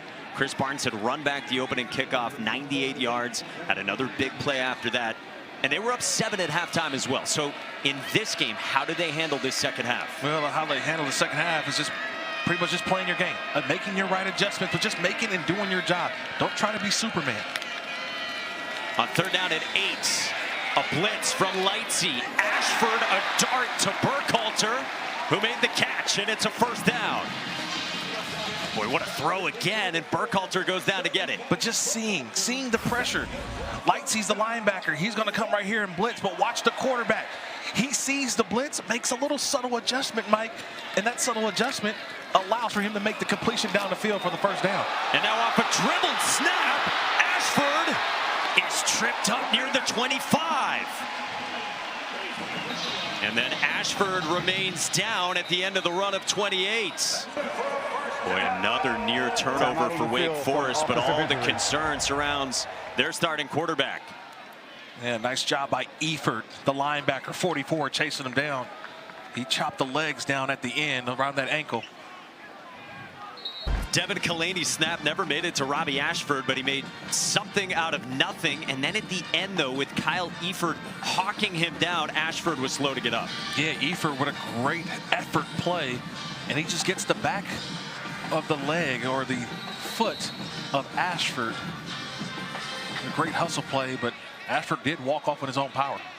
And went into the medical tent, so we'll see if he's able to come back. Deshaun Purdy, talented sophomore, transfer from Charlotte with confusion right away to DeMond Claiborne for a loss. And Georgia Tech just didn't wait. They went ahead and just brought all-out pressure. First of all, it started with Ronald Triplett, 24, and then Kyle Eford, who made the tackle on Ashford the play before, came through as well. Purdy, a 19-year-old who's talented but raw. In the portal process, he briefly signed to go be a Florida Gator, but then promptly left about a month and came here to Wake. He's got big-time arm talent and puts it on display.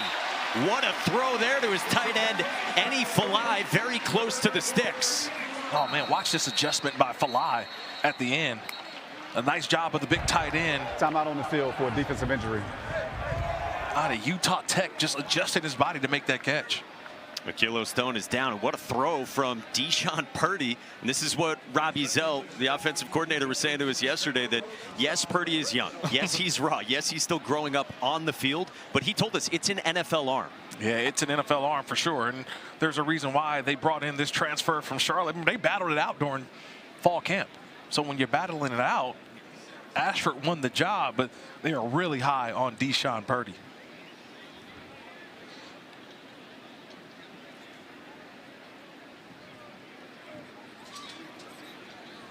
That's the 6th-year senior nose tackle. Kilo Stone, you see from Savannah, Georgia, a boomerang transfer. 3 years at Georgia Tech, then went to Ole Miss, and then came back. He's right see there the in the carnage. middle. Yeah. Just the end of the play. A couple bodies falling down on top of Stone. This guy who's played well in the middle of the defensive front for Blake Gideon, about 25-30 snaps a game for Kilo Stone.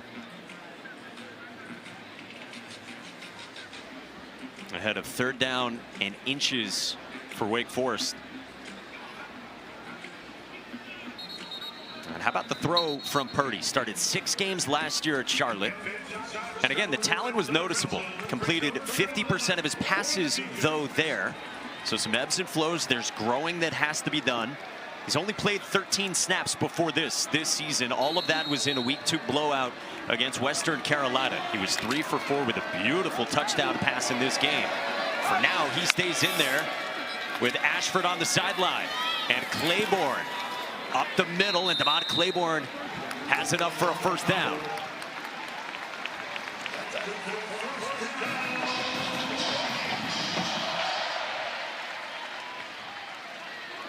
Saw Ashford, who was on the sideline in discussion with the training staff.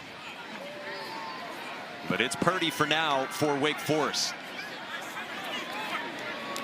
Ashford has gone back into the tent. And now ahead of first down, we get pre-snap whistles.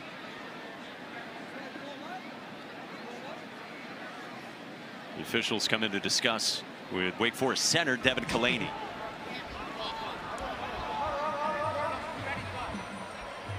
It's one of those situations that the center moving the ball back. You know, when the official taps it ready to play, you know, the center usually comes up and picks the ball up.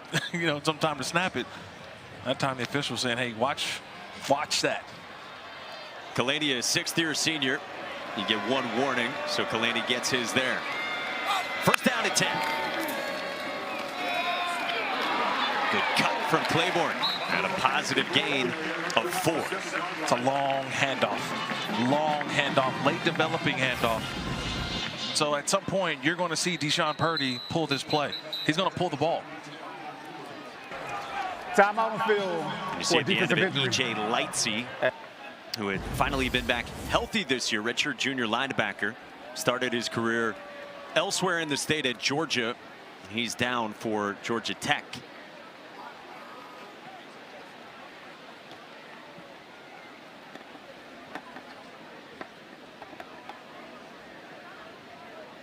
We check on E.J. Lightsey when we come back.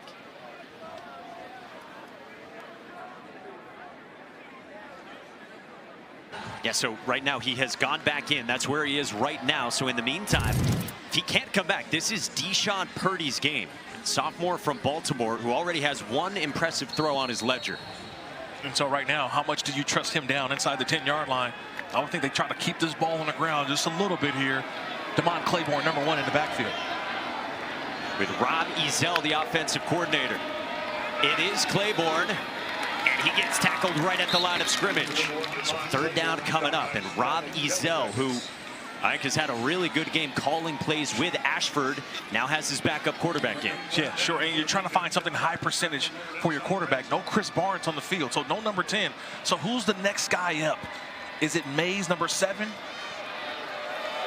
Burkhalter is also the receiver over there. I like the tight end up top. We haven't talked enough about Filet.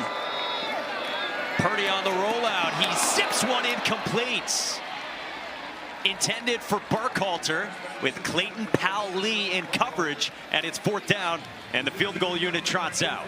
Oh, he had him wide open. It was Burkhalter. He was right there. He kind of just faded a little bit. You've got to stop on those stop routes. To me, he just drifted a little bit, and Purdy couldn't hit him. So the longest drive of the day for either team comes to a stop inside the 10 for Wake Forest. Connor Calvert from 24. Zolmi Makes entering today from 22 and 28. He's taken over for the very experienced Matt Dennis, and Connor Calvert drills that. So 23 is the Wake Forest lead. Kick off your Week 4 NFL Sunday, 10 a.m. Eastern with the Countdown crew right here on ESPN tomorrow and the new and improved ESPN app. Then we'll have 2 Monday Night Football matchups for you. Jets-Dolphins square off at a special start time of 7 Eastern on ESPN. And then Bengals-Broncos coverage starts at 8 Eastern over on ABC. And both available on the ESPN app. Jets-Dolphins, who's going to win? 2 0-3 teams. Somebody's got to win, Mike. Somebody walk away 1-3. Is it Jets? Is it Dolphins? We'll see. Tua's got to have a bounce-back game, and we'll see the quarterback situation for the Jets. Tyrod Taylor played well last week. But I get a double dip of Monday Night Football this week. And here in Winston-Salem, Jake Dickert's team is up by 17 on number 16, Georgia Tech. It's been a heck of a statement for this Demon Deacons ball club in year 1 of Dickert after taking over for Dave Clausen, who resigned in the winter. And what can Georgia Tech do offensively here out of halftime? They thought they were going to have a chance to maybe put some points on the board. Robbie Ashford did not turn it over. It was determined and overturned on replay review ahead of halftime. So Georgia Tech still sitting on 3 points.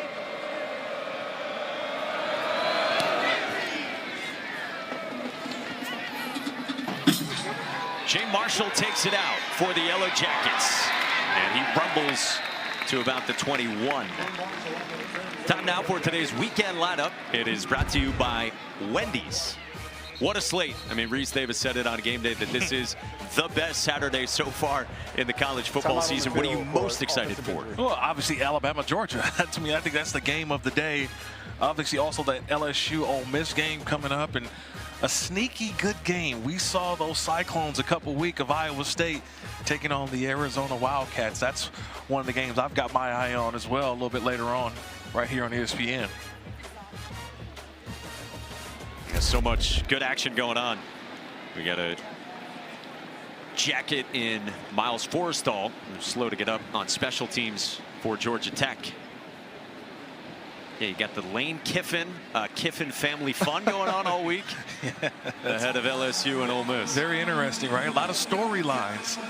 Lane Kiffin, my former head coach in the National Football League with the Raiders. Always been a big Lane Kiffin fan. Always said he was ahead of his time in the NFL. I knew the young Lane, so now he says he's a little more mature in his age as the head coach at Ole Miss. Yeah, Georgia Tech gets with it here. And Kirk, I mean, this is an offense that was 6th best in the country in yards per play coming into today. So far today, 3.5 yards a pop compared to 8 yards per play coming in. Haynes King, downfield, incomplete, intended for Eric Rivers. He's got to make that throw. That's a throw that Haynes King has to make. I didn't see him under a lot of duress, but he's got to set his feet. He's got to throw. This is not going to be the game where Haynes King is going to win running. He's going to have to be the passer that he feels that this offense needs today. They got to get the push the ball down the field. Malachi Hosley. Not much running room. Zach Lowe of Deacon, the steady 5th-year senior, former walk-on nose tackle, was in there. And Dylan Hazen joined him as well. Just a yard, and now 3rd down. And where does Buster Faulkner go offensively? King zips one, got it to the sideline for Rivers. Maybe a little up-tempo is the answer as Rivers gets involved. Yeah, you saw that as well. They got right back on the football, and really, this Wake Forest defense didn't have a call set.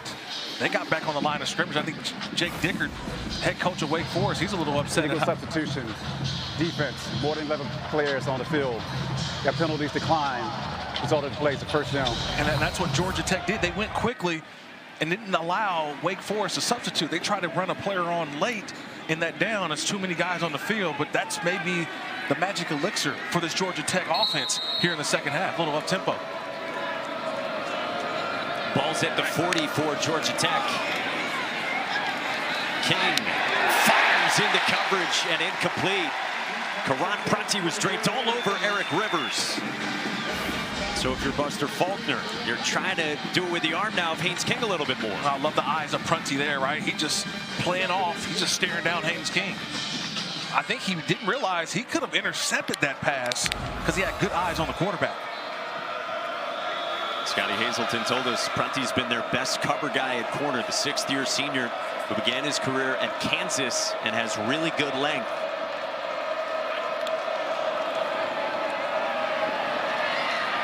Sideline Rivers again. Now Eric Rivers has been involved. The 5th-year senior, Florida international transfer, former walk-on defensive back. It was a great story. Nice rhythm throw there from King to the outside. Rivers with the conversion. King, sideline again. Rivers again, his 4th catch. Hey guys, how about Eric Rivers? I mean, I tell you what a journey he has been on. Walk-on at Memphis, had to work 3 jobs to make it all work. One of them at FedEx, but when he injured his shoulder, couldn't lift boxes anymore and had to quit. Had his son Eli around that time. Transferred as a walk-on to FIU, and at that point thought he was going to have to walk away from football to provide for his son. But instead, Georgia Tech gave him his last chance. And now Haynes King, Don, scampers with 18 more yards. So doing it with his arm with Rivers, and now those legs from Haynes King. Well, it's kind of sparked the offense a little bit, right? A couple of completions to Rivers, and now you get the quarterback run working for you again with Haynes King. So nice job with the rhythm passing. Now you get inside close to the red zone, and it's Haynes King running the football. To the 25 and a handoff for Jamal Haynes, picking through the rubble for 2. Dylan Hazen in on the stop, and boy, this was much needed for Georgia Tech offensively. Yeah, because they had to sit on the sideline to start this half and still watch Wake Forest march down the field. They only got a field goal, but still, there's some angst a little bit when you look at the Georgia Tech sideline. This is one of their best drives of the game, and it really started on the arm of Haynes King. Haynes King had told us coming in, we still haven't scratched the surface offensively of what our offense should be. Well, they've engineered a lengthy drive, and they come out with formationally what Jake Dickert calls formational wizardry to an extreme, and that prompts a Wake Forest and Jake Dickert timeout. Charge timeout. So, Wake Forest. Georgia Tech's on the move, and they needed this. Can they turn it into points? Down 17. Reach the ACC championship game, but they trail in this game by 17. It was a slow start. We only had 3 points about the first 20 minutes of game action. Since then, 20 unanswered for Wake, who is now without starting quarterback Robbie Ashford, who's been trying to go. See that exchange there with his head coach Jake Dickert, and they've been working on his right knee. Meantime, Georgia Tech's on the move with a much-needed and efficient drive, and Haynes King throws low to the sideline, but he got it complete to Malik Rutherford to set up third down and short. Man, nice job by King. He didn't take the over route. He had the over route, late breaking one to the corner. Probably could have thrown it. Could have been a contested touchdown, possibly if thrown, but decided to take the underneath route. Now, third and short for Haynes King. And a sneak from King with a push from Jamal Haynes. Feels like this drive, if Georgia Tech is going to come back, does it have to be a touchdown here? Well, I would think you would want to go with a touchdown here, and I think you go for it on 4 downs. A field goal, yes, still makes it still a 3-point or a 2-possession game, but you would just want to feel like right now we're too close not to get 7. You said it right off the top. Haynes King automatic on third down and 3 or fewer. Fresh set of downs. Quarterback run. Haynes King. Following Jamal Haynes, he gets 4. Gabe Kershke, the transfer from Colorado State by way of Wisconsin, in on the stop. This whole quarterback run, he's just trying to find his way through. He's looking and searching. Just getting right behind Big Rutledge and his offensive line. Trying to wear down the Wake Forest defense here in the second half. This excellent start to the season for Georgia Tech at an early crossroads. 12th play of the drive. Again, and Rutherford is stopped by Gabe Kershke for a loss of 3. And what a job by Kershke. Just doing his job, playing off blocks. He's the end man on the line of scrimmage. It's always a challenge going against the quarterback, but watch the end man on the line of scrimmage just flash late. Outstanding job by Kershke, keeping an eye on the running back and the quarterback, but converged on the RB. Third down and 10.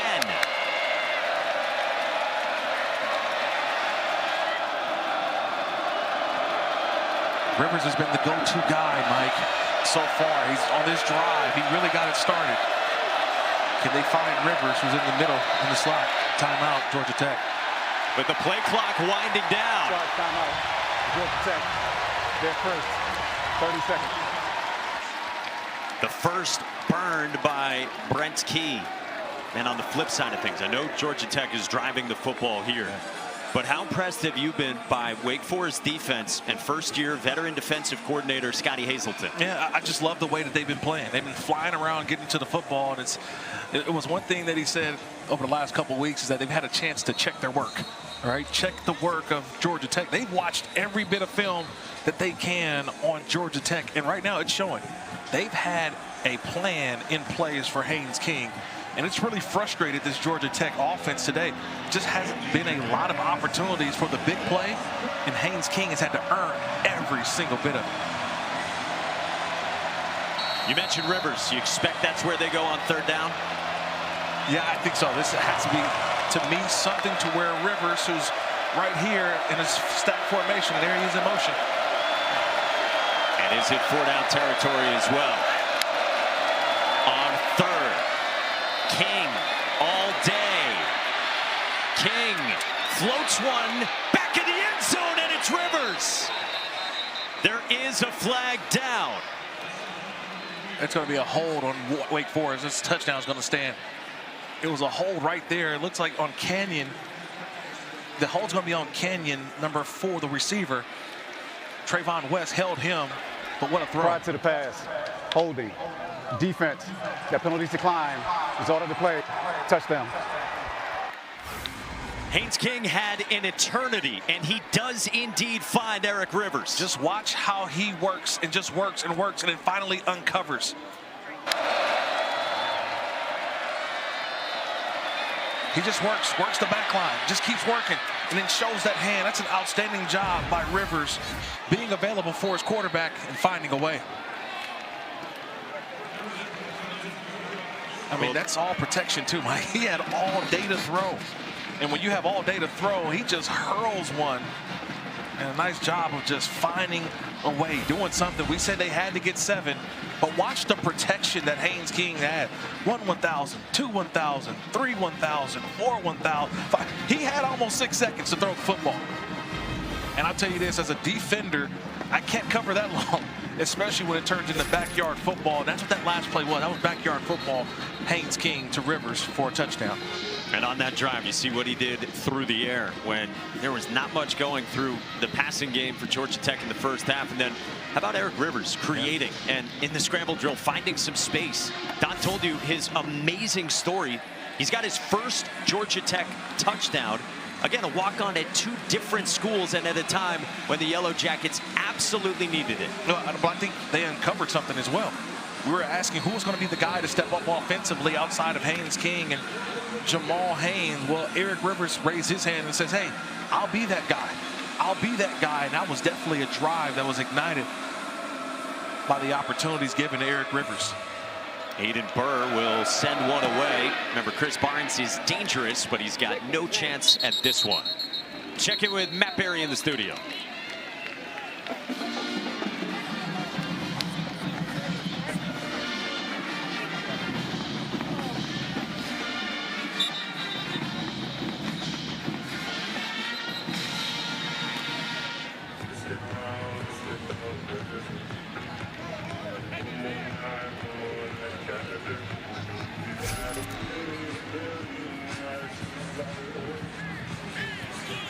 Man, how about that run from the talented true freshman Nate Shepard. Meantime, for Wake Forest, they're up by 10. Got the football inside of 6 to go in the third. And Deshaun Purdy still at quarterback for the injured Robbie Ashford. And that one is deflected by Tajay Butler, the backup linebacker.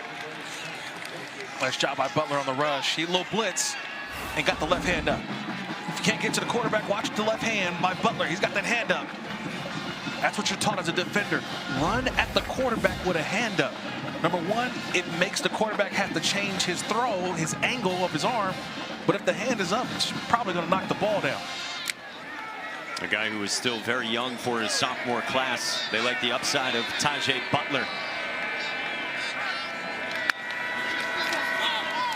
12 personnel, and Purdy keeps, and he is immediately dropped by a Montre Bradford.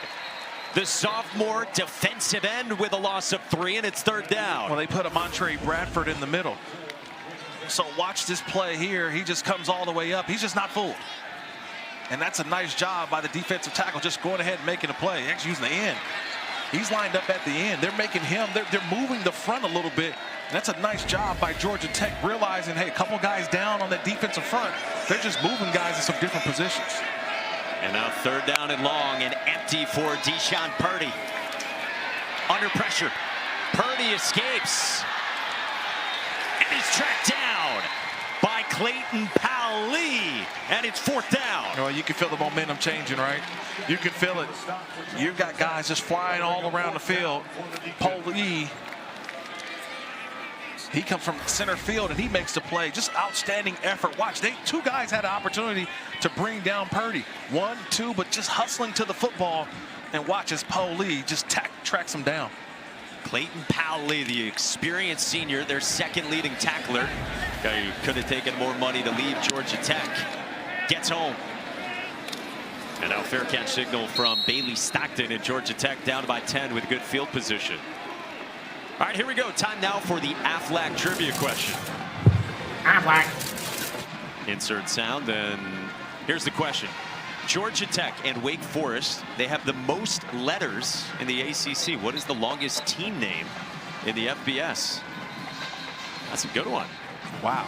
That is the longest in the team name in the FBS. I didn't know today was the spelling bee. Wow. So you're probably thinking of a team that has a double name.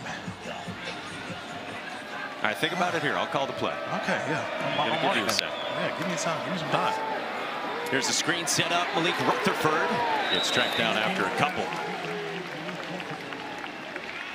All right, let's answer the Aflac trivia question. And what do we got here? Aflac. You got anything? I don't know. I thought, no. Roadrunners? No. Whoa. Middle Tennessee State Blue Raiders, Don. 31 letters. There you go. Yeah, that's a long one. Definitely, I'm going to use that at my next game at the house. You'll be ahead, I promise you. Oh, yeah, for sure. Second out for Haynes King and Georgia Tech. On the rollout, King to the sideline for Rivers again. And Eric Rivers, you're right, has totally emerged here in this third quarter. And I think they're going to tack 15 yards on as well, as Haynes King got hit as he released that football.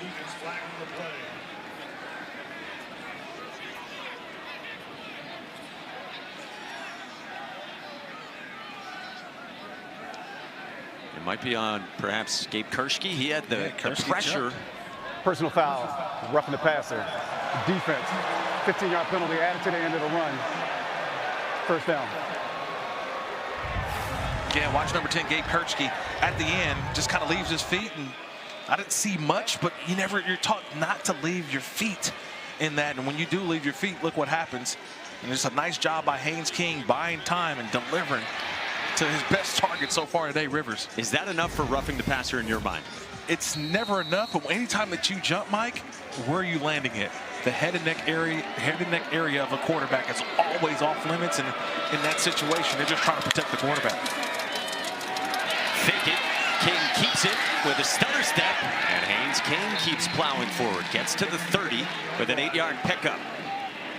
So a couple good drives in a row for Georgia Tech in rhythm.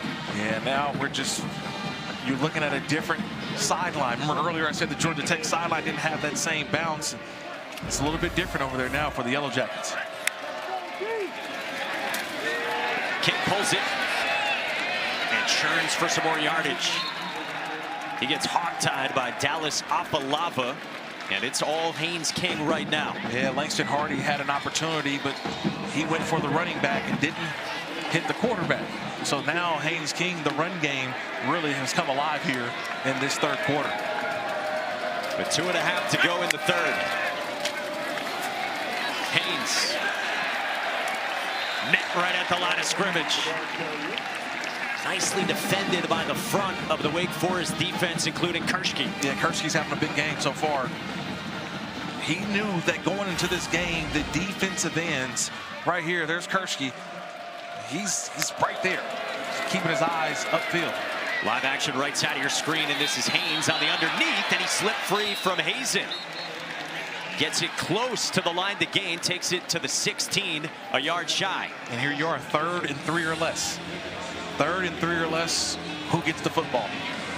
Haynes King, he's 9 of 9 on 3rd and 3 or less when he runs the football on 3rd down. You asked him about it this week.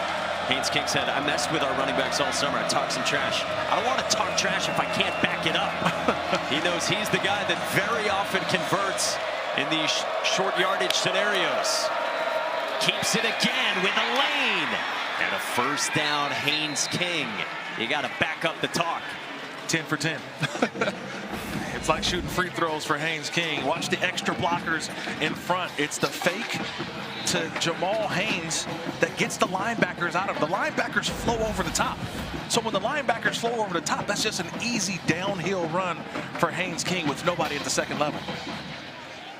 So the hands on the hips for Haynes King as well. This is when Buster Faulkner gets what he calls a smoke break for King. Just an easy handoff to Malachi Hosley.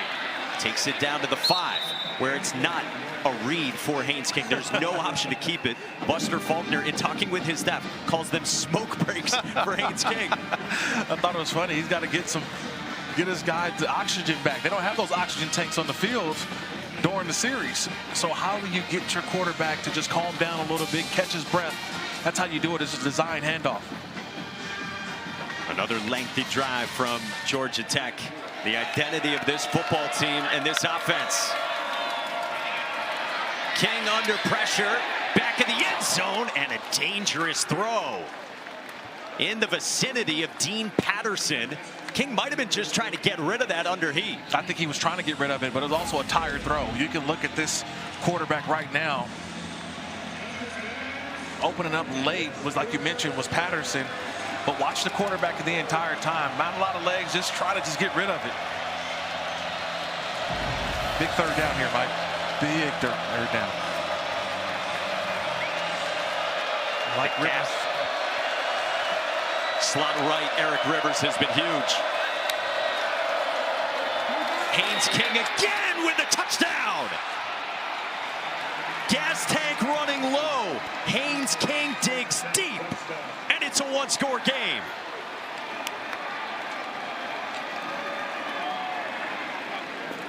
I was always taught one thing, right? If it ain't broke, don't fix it. And just watch this motion and the fake to come all the way down. Like, this is what you see when you go against this team. The fake to the outside, it gets everybody flowing one way, and Haynes King just goes north. This is an outstanding job, man. They just situational masters, the Georgia Tech offense. That's what they talk about when Brent Key goes over situational football. And a guy he adores playing quarterback for him leads the Jackets on another touchdown drive. Just a fake toss to the outside. He just got enough energy. Remember, he said thirds looked like second down. He was a little tired. And his coach just gives him a hug and said, that's how you do it. That's how you play, man. We go as far as Haynes King goes. And when he's going like this is a hard team to beat. And think about that relationship. Brent Key said to us last night, this team is Haynes King, the guy who oozes toughness, the guy who plays through pain, who will run it 25 times if that's what's needed to beat Clemson, a top 15 opponent. Brent Key said, I like to think the team has my personality as well. But so much of Georgia Tech's identity and who they are and who they've become the last few years is tied into their quarterback. I think their identity in the second half has been what? Physicality? Running the football, the passing game, opening up, it has been a physical passing game that's got them back to their true identity, which is running the football with the quarterback. And in the waning seconds of the third, Georgia Tech is back within 3. No chance at a return for Chris Barnes. And now look who's got a helmet on the sideline. Robbie Ashford for a Wake Forest offense that has dried up since he left the game. And how about this for Robbie Ashford making a return? It's in, well, how healthy is Robbie Ashford? He hasn't played in almost a full quarter, Mike. He has a full tape job on under that knee brace on his right leg as well, guys. 6th-year senior to chance of Robbie here at a Legacy Stadium in Winston-Salem. Devon Claiborne breaks a couple of tackles. With a flag down, Claiborne gets into plus territory before he's ushered out of bounds by Ronald Triplett. And is this coming back on Wake Forest?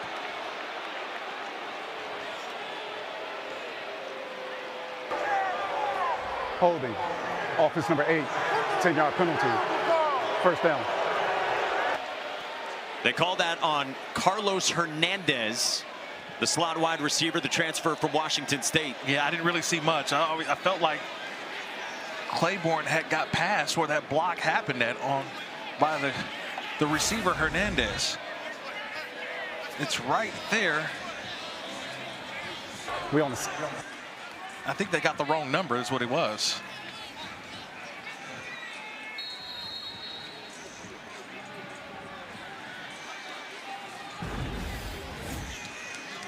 You see Hernandez's reaction to it, and it wipes out what would have been 30 for Devon Claiborne.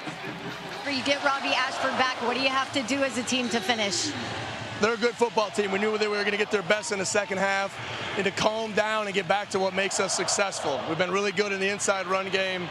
You know, obviously it's tough to have a tough penalty there. And we just got to get back on defense. They're going to run the quarterback, and we got to find some answers. Thank you, Coach. Go Deeks. Donna screen gets blown up by Amari Harvey for a loss of 1. Nice job by Harvey, just reading it, going to go get it. That's an easy pick up there. That's what you're going to see from, I think, the quarterback Ashford. It's going to be quick throw. Does he have the ability to get out on some movement, play action, rollouts? Those are the plays we saw in the first half. Just want to see how healthy is Robbie Ashford early on. If I'm Georgia Tech defensively, I'm selling out for the running back. I want the quarterback run. Claiborne is the running back. Check down incomplete from Ashford. 3rd down and 16, and Wake Forest looking for answers offensively.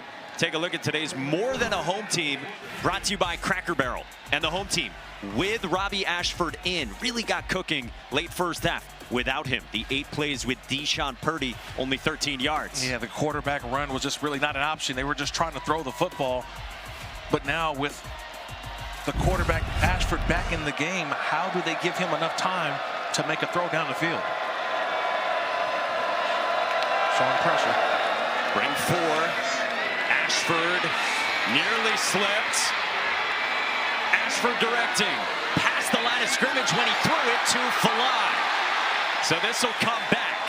He was fully past the line of scrimmage. It's illegal if the entire body is behind the neutral zone when the ball's released. This was a few bodies. He just got lost on where he was at on the field. He threw that ball. There's a line of scrimmage is right there about the 21. He is full, about the 19, I'm sorry. And he's fully past that line of scrimmage when he threw the football.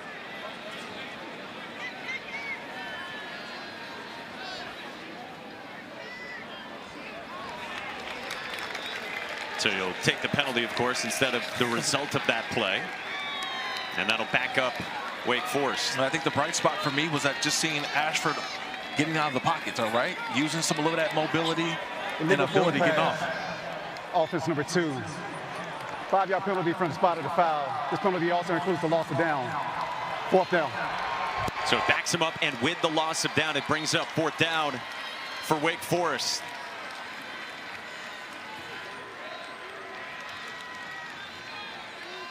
Massive swing in momentum in this second half.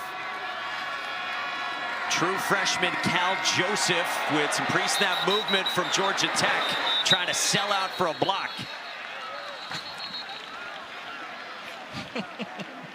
I know this drives coaches crazy. Oh, man, it's 4th and 17. You're not going to block the punt, right? You're actually telling everybody, let's set up for a good return because we've got them backed up. Offside.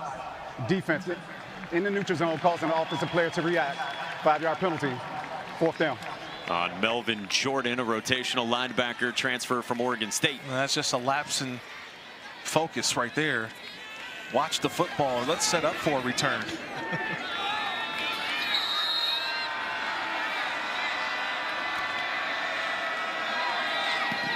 Cal Joseph gets it away for a backpedaling Bailey Stockton. From the 29, Stockton turns the corner, and Dylan Hazen wraps him up, but not before. 17 yards on the return.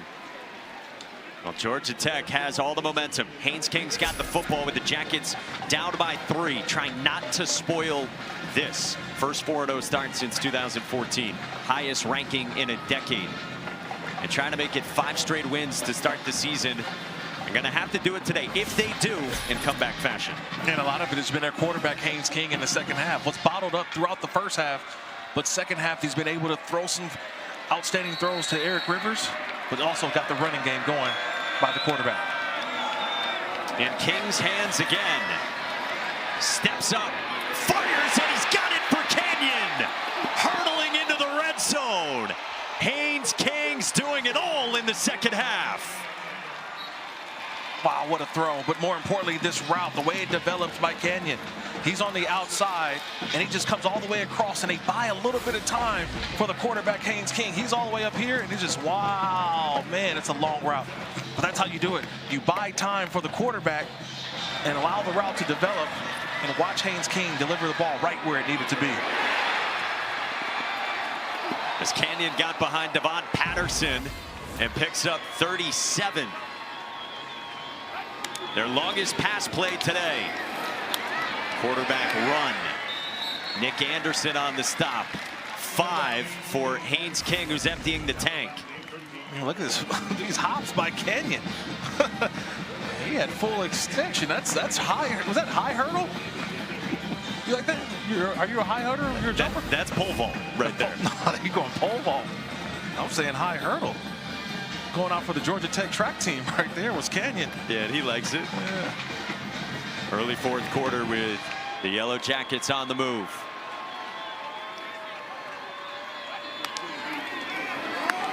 Design run. King cracked down by Kershke. First down and goal for Georgia Tech. Man, this is devastating for a defense because you know what's coming. You're in the red zone. And it's just the offensive line just pushing, and Haynes King is going to get the football. They get extra blockers around there. And you know what's coming, and you can't stop it. And this is quintessential Haynes King. Keelan Rutledge said earlier this year, Haynes King is as tough as a $2 steak. Hosley met by Newer Gatkuth from behind. I mean, this is what Haynes King has built his legend on in college football. He is a warrior. There's toughness all over the place, and he's leading them back. And you just feel the momentum shift, and you see the play style is different now. Remember, they went a little hurry up to start the third quarter. Now we've gotten to the fourth quarter. They've slowed things down a little bit, and they feel like they've taken the momentum back and now running the football. Kings run it 15 times for 92 yards. Make it 16. Net by Nick Anderson. Third down and goal. Can Wake Forest bow up here and halt Georgia Tech, who has been on marches throughout this second half? You assume 3rd and 4, 5 and goal, and you would assume, hey, they may be throwing. But that's not the mentality. That's not the identity of Georgia Tech. Mike, you know what I say. It's not about plays. It's about players. Keeping the ball in number 10's hands is what you do down here inside the 5. JT Byrne, the blocking tight end beside King. Fake the pitch. Follow Byrne. King with a push, but he's stacked up right around the 2. Langston Hardy in on the stop. 4th down and goal, and what a stop by Wake Forest. That's a huge stop. I'm looking at the sideline of Georgia Tech, and they've signaled for field goal. A little surprised. I can't be too surprised here. You got to take the points. You don't want to take the points off the board. But I love the play call. You get down there, 3rd down, 4 or more, and still you rely on Haynes King. Got you enough, but not enough for the touchdown. Aiden Burr has been perfect so far this season, including a make earlier today, you see, from 35. This from 19, and Aiden Burr ties this game at 20. Georgia Tech has scored on all 3 second half possessions with 17 in a row. It was 20 straight points from Wake Forest. Now it's 17 in a row from Georgia Tech, with some Jackets fans who have made the trip to Winston-Salem, North Carolina, with Kirk Morrison and Don Davenport and our entire crew. I'm Mike Monaco. 20 all is our score, with about 10 to go in this 4th. Another touchback from Aiden Burr. We check in with Matt Berry in the studio.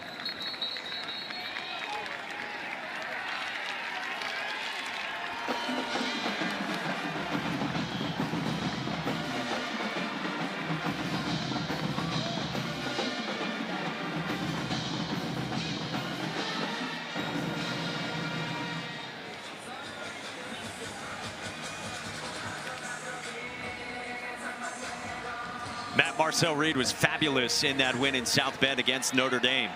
And now here in the 4th quarter at a Legacy Stadium, Robbie Ashford at the controls, with a give to his star running back, Damon Claiborne. Well, before that play, Wake had not done much offensively. 12 plays, 22 yards since this Robbie Ashford injury. Yeah, this was the play. It was actually a fumbled snap. Ashford able to pick it up. And just at the end of the play, Kyle Eford with the tackle. Ashford goes into the tent, and so we haven't seen much from this offense since he was injured. Can't connect there with Sterling Burkhalter, and it's third down. Ashford's had that right knee being tended to. He was testing it out. He had a big brace on it, fully wrapped up as well, playing with that brace. The sixth-year senior at his fourth school, trying to lead Wake Forest to a signature win under first-year head coach Jake Dicker.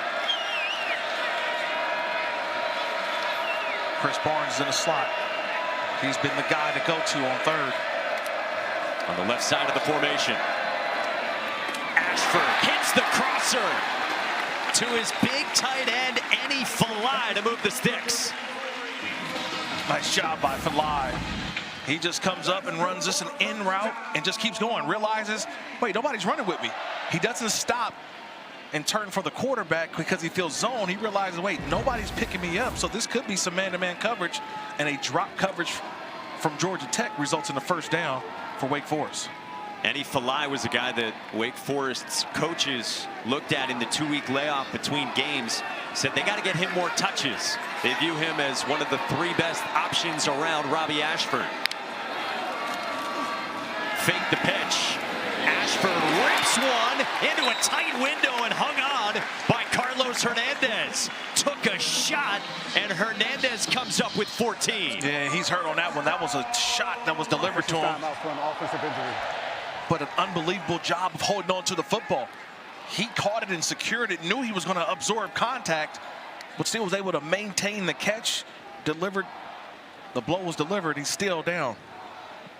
Hernandez, who has struggled getting in sync with Robbie Ashford. Coaching staff has talked about Hernandez having some struggles. There have been some drops, some misconnections with Ashford, but not this time.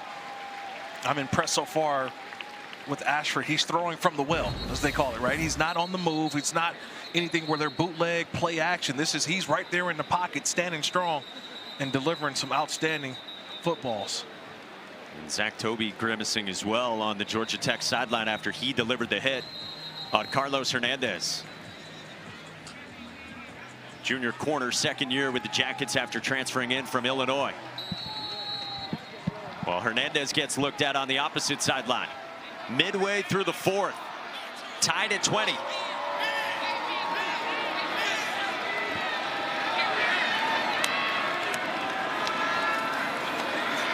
Ashford floats one, hauled in by Mays. Jumping and adjusting into the red zone for 29. Oh, you love this. All he does is back up and retreat as the quarterback. They're back on the football already. How do you buy time? Well, this time, you just let your quarterback buy time by backing up as he drifts in the pocket backwards to deliver that football. 2 big ones for Micah Mays against the blitz. One-on-one to the end zone. Incomplete. And he stepped out of bounds first.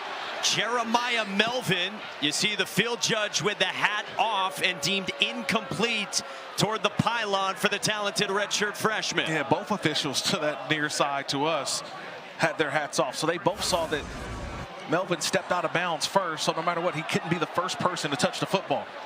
So had he even caught the ball in bounds, would not have resulted in a touchdown. Working on Daquan White there, the junior corner transfer from Eastern Michigan.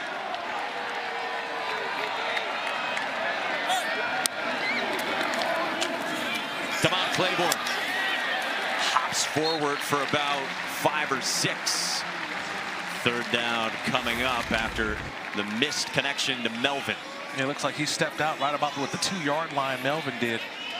And both officials to that near side were all over it. They threw the hats down. Still an incomplete pass. Where do you go here on third down? And I'm always looking for Chris Barnes. I'm always number 10, who's in the slot. He's been the guy. And if it's not there for Barnes, the tight end, Falai, has also been there as well. Ty Clark's the running back. Pressure comes. Batted down. And fourth down coming up. Clayton Powell-Lee got a piece of it as the safety came on the blitz. Blake Gideon, the defensive coordinator, the old safety himself, decides to dial up the safety blitz. That's a nice job by Powell-Lee. he waited at the right time and came with the pressure. Watch, it just comes in and just gets that hand up. And now Connor Calvert comes on from 27. Couple makes today inside 25. And the redshirt freshman off the upright and no good. Calvert with the hook draw, and we stay tied at 20. You just got to fight. You fight to the end. You hold and you bring pressure. That time, the pressure went the opposite way of Wake Forest. No good. With the cues while waiting for their turn to get food. Then it's chair drills, which is a walkthrough of every single play call you might hear today. And after that, headed to the bus. But it looks like, guys, maybe it just took the second half to wake up. That was an early morning. Great stuff, Don, who was embedded with them today. Georgia Tech with the football, tied at 20, and Jamal Haynes fumbles. Karan Prunty pounces on it. Wow.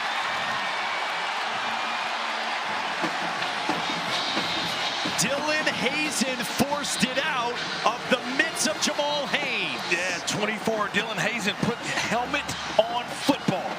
That's a nice job by the fifth-year senior. They call him the world traveler. He likes to travel the world, but man, he traveled right into the ball carrier Haynes. And watch, he's got the ability. He's getting through. Jamal Haynes in 24 just puts that shoulder pad right there on the football, and it's knocked away, and it's picked up by Prunty. The first turnover of the game is enormous. Yeah, the fifth-year senior, very experienced linebacker Dylan Hazen propped it out. They'd been looking for him to bounce back from his last game against NC State. Well, how about a timely takeaway in a tie game? Ashford escapes, and Ashford dives down with that knee brace on. After the missed field goal from Connor Calvert off the left upright, the turnover, and a hobbled Robbie Ashford giving everything he has for Wake Forest. Man, this could be his flu game, but it's not the flu, it's the leg game. And right now, you can tell he's gutting it out right now. He's hurt, doesn't have that ability to really truly extend the play, but he's just getting positive yards, getting to the next down. Sixth-year senior who has overcome a ton of adversity in his life. Devon Claiborne straight ahead, might be a face mask in there against Georgia Tech. Took the carry to the 16-yard line. This appears to be going on the Yellow Jackets. Jay Lightsey hobbled as well. I think it was Alexander, 33. Personal foul, face mask, defense, penalty and force half the distance to the goal, automatic, first down. Yeah, that's 33, Matthew Alexander, right there on the D-line. Fifth-year senior out of Beaufort, Georgia. And those are always hard, right? You're engaged with the blocker, and you get the left hand out to try to secure the tackle, but just got the hand up too high around the face mask. And can Wake Forest pay it off this time in the red zone? First and goal for the Demon Deacons. Devon Claiborne in the pistol. Bobbled snap, and Claiborne is blasted. Met by a Montre Bradford immediately for a loss of 4. Mike, we were talking right before Ashford came back into the game. What do we talk about? You sell out on who? The running back. I want Ashford, the quarterback, to pull it and run. I'm going to tackle the dive, tackle the running back every single time, and force the quarterback, Ashford, to show me how healthy he is. Claiborne to the sideline, and the sophomore backup Ty Clark spells him after the big hit. 4-man rush. Ashford fires, incomplete for Clark out of the backfield. Third down and goal. And do you trust the kicking game as well after the miss from Calvert? What's going through the mind of Jake Dicker? Well, you still have to trust the kicker no matter what. I know he missed a short one, but right now, third down, you don't want to throw it in traffic. That's the one thing. So something quick and easy to get it to the outside. Hopefully you can find somebody in space. How do you create space? Especially with this guy right here in the slot. I'm always finding where's Chris Barnes, number 10, getting him the ball in space. Motions out, and now on the move. Ashford looks that way, incomplete. Harvey bangs Barnes, and it's 4th down. And remember, the last time from around this distance, Connor Calvert came on, and the 3rd miss of the season. A couple weeks ago, he chunked one from 35. That right there inside of 30, off the left upright.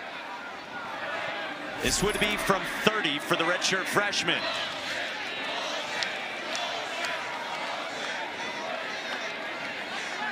Would be a career long for Calvert.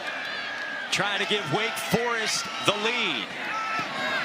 Calvert atones, and the Demon Deacons have the lead on number 16, Georgia Tech. An exhale from Deke Nation. 5 to go. Wake Forest in front. Win with its first-year head coach Jake Dickert. Wake stirred to life in the 2nd quarter, but then Haynes King and Georgia Tech did the same in the 3rd and early in the 4th. Robbie Ashford, the Wake Forest 6th-year quarterback, playing hurt with a knee problem. And we've got a 3-point game with 5 minutes to go. Let's check in with Matt Berry.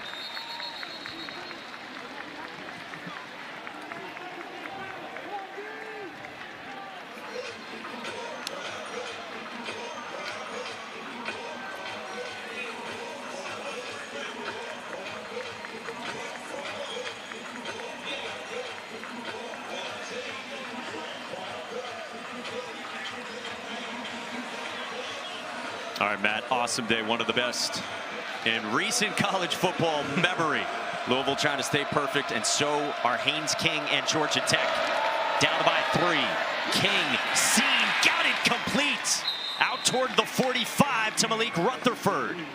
And again, remember the significance for Georgia Tech, trying to stay perfect and keep those ACC title hopes alive and the college football playoff hopes alive as well. With a loss, would drop all the way down to 4%, according to ESPN Analytics. Going to be favored in every game the rest of the way until Georgia in the regular season finale. King rolls and fires for Eric Rivers. And Rivers across midfield. Ladarius Webb on the tackle, and still plenty of time to go. Yeah, but you get a feel right now that this is the Georgia Tech identity drive. 4 minutes plus on the clock. They've got the football, driving to go for a go-ahead score or the tying score. But they feel this is right where they want to be in the 4-minute offense. King, too high for Canyon at 6'4". Yeah, Brent Key said to us yesterday, our identity is physical, tough, and disciplined. They've been building toward this. They've been the underdog. They've done that in years past. Have they arrived? Can they avoid a stumble today? And can they play with expectations? The expectations is they know they're a good football team, but these are the type of games that you have to win on the road, especially when you're down late.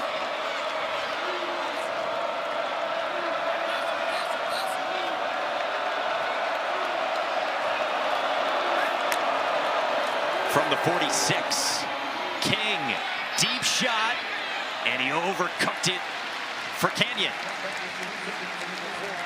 3rd down. A little miscommunication there. Canyon broke to the inside. That ball's thrown to the outside, just playing off the leverage of the cornerback to the outside. But this is 4-down territory, I think, especially this time in the game. 4:08. You're trying to just get this in half. If you can get half of this 10 yards to go for it on 4th if you don't pick it all up here. See, they've been great on 3rd downs in this 2nd half.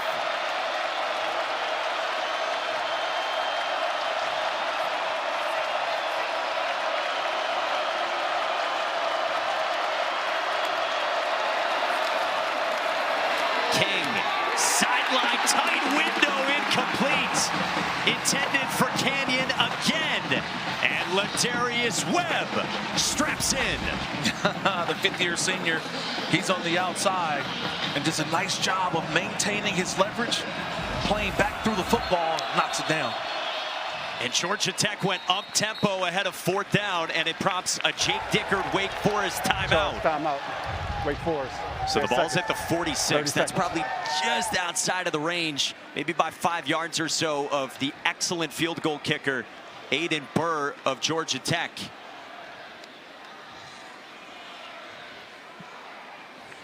And Brent Key had the offense stay out there ahead of 4th down. Remember, Georgia Tech has already been in a tight late game scenario earlier this year. This was a couple of weeks ago at home on the flats against Clemson. Game was tied in this case when Burr drilled it from 55. Yeah, I don't know if it's that same situation at this moment, right? Still too much time on the clock. You've got timeouts, but I do like the decision here to go for it. Or so we thought. Marshall Nichols runs on, the punter, the 5th-year senior who last time ran around this spot tried to fake. But this is 4th and 10. And Nichols will boot one away, and we've got whistles at the snap. The ball was snapped prior to the whistle being blown for ready for play. So Georgia Tech too eager to punt it away. Decision-wise, is it the right decision? Yeah, I think so. You had thought maybe it is 4-down territory. They didn't pick up anything on 3rd down, though. I think if you would have picked up a little something on 3rd down, it gives you a better opportunity on that 4th. But because you still 10 yards, I think you try to punt the ball and bury him down inside the 20-yard line.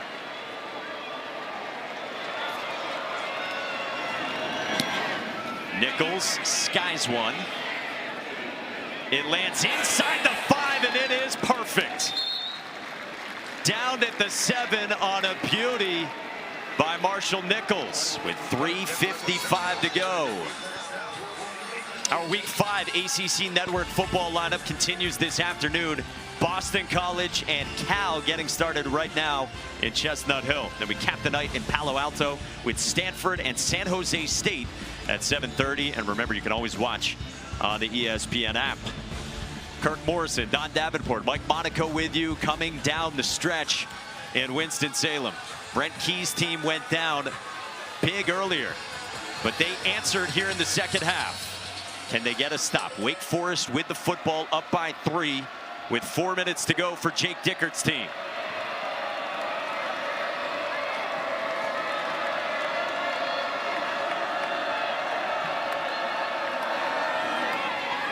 Damon Claiborne tried to bounce it, got around the corner with a flag down. Ran it out to the 13-yard line. We got to check that marker on the perimeter. Holding. Offense number 79. Penalty enforced half the distance to the goal. 1st down. That's the talented right tackle, the Washington State transfer, Falili Faamoe. And that's costly as a drive starter. Yeah, Faamoe just got turned at the end. He's right here. Just watch how he gets hooked. He hooks the defender who kind of got up the field. See up the field and sees that last little hold as that defender had gotten already went by him. So it takes away 6 yards on the ground with Claiborne. Tight quarters for Wake Forest. Claiborne straight ahead. E.J. Lightsey in on the stop. About a 4-yard pickup there. Going back to what Jake Dickert, the head coach of Wake Forest, told us yesterday, Mike, we have to be better in the moment. They've got a lead. They got the ball. You've got to be better in these moments to execute, get the ball down the field, and really not even let Georgia Tech have the football back. They didn't have that opportunity a couple weeks ago against NC State. They had the lead, but they relinquished the lead late and lost the football game. They said that was a learning moment, and you see it right here. Can they make up for what they happened a couple weeks ago? And it looked like Brent Key was talking through the analytics of it on the sideline. 2 timeouts, remember, plus the 2-minute timeout. Boy, low snap, and Ty Clark gets dropped at the 10. So 3 yards there. 3rd down coming up. Amari Harvey the stop. Clock continues to roll here. Brent Key not going to use him yet ahead of 3rd down. Big call here from Blake Gideon, D coordinator.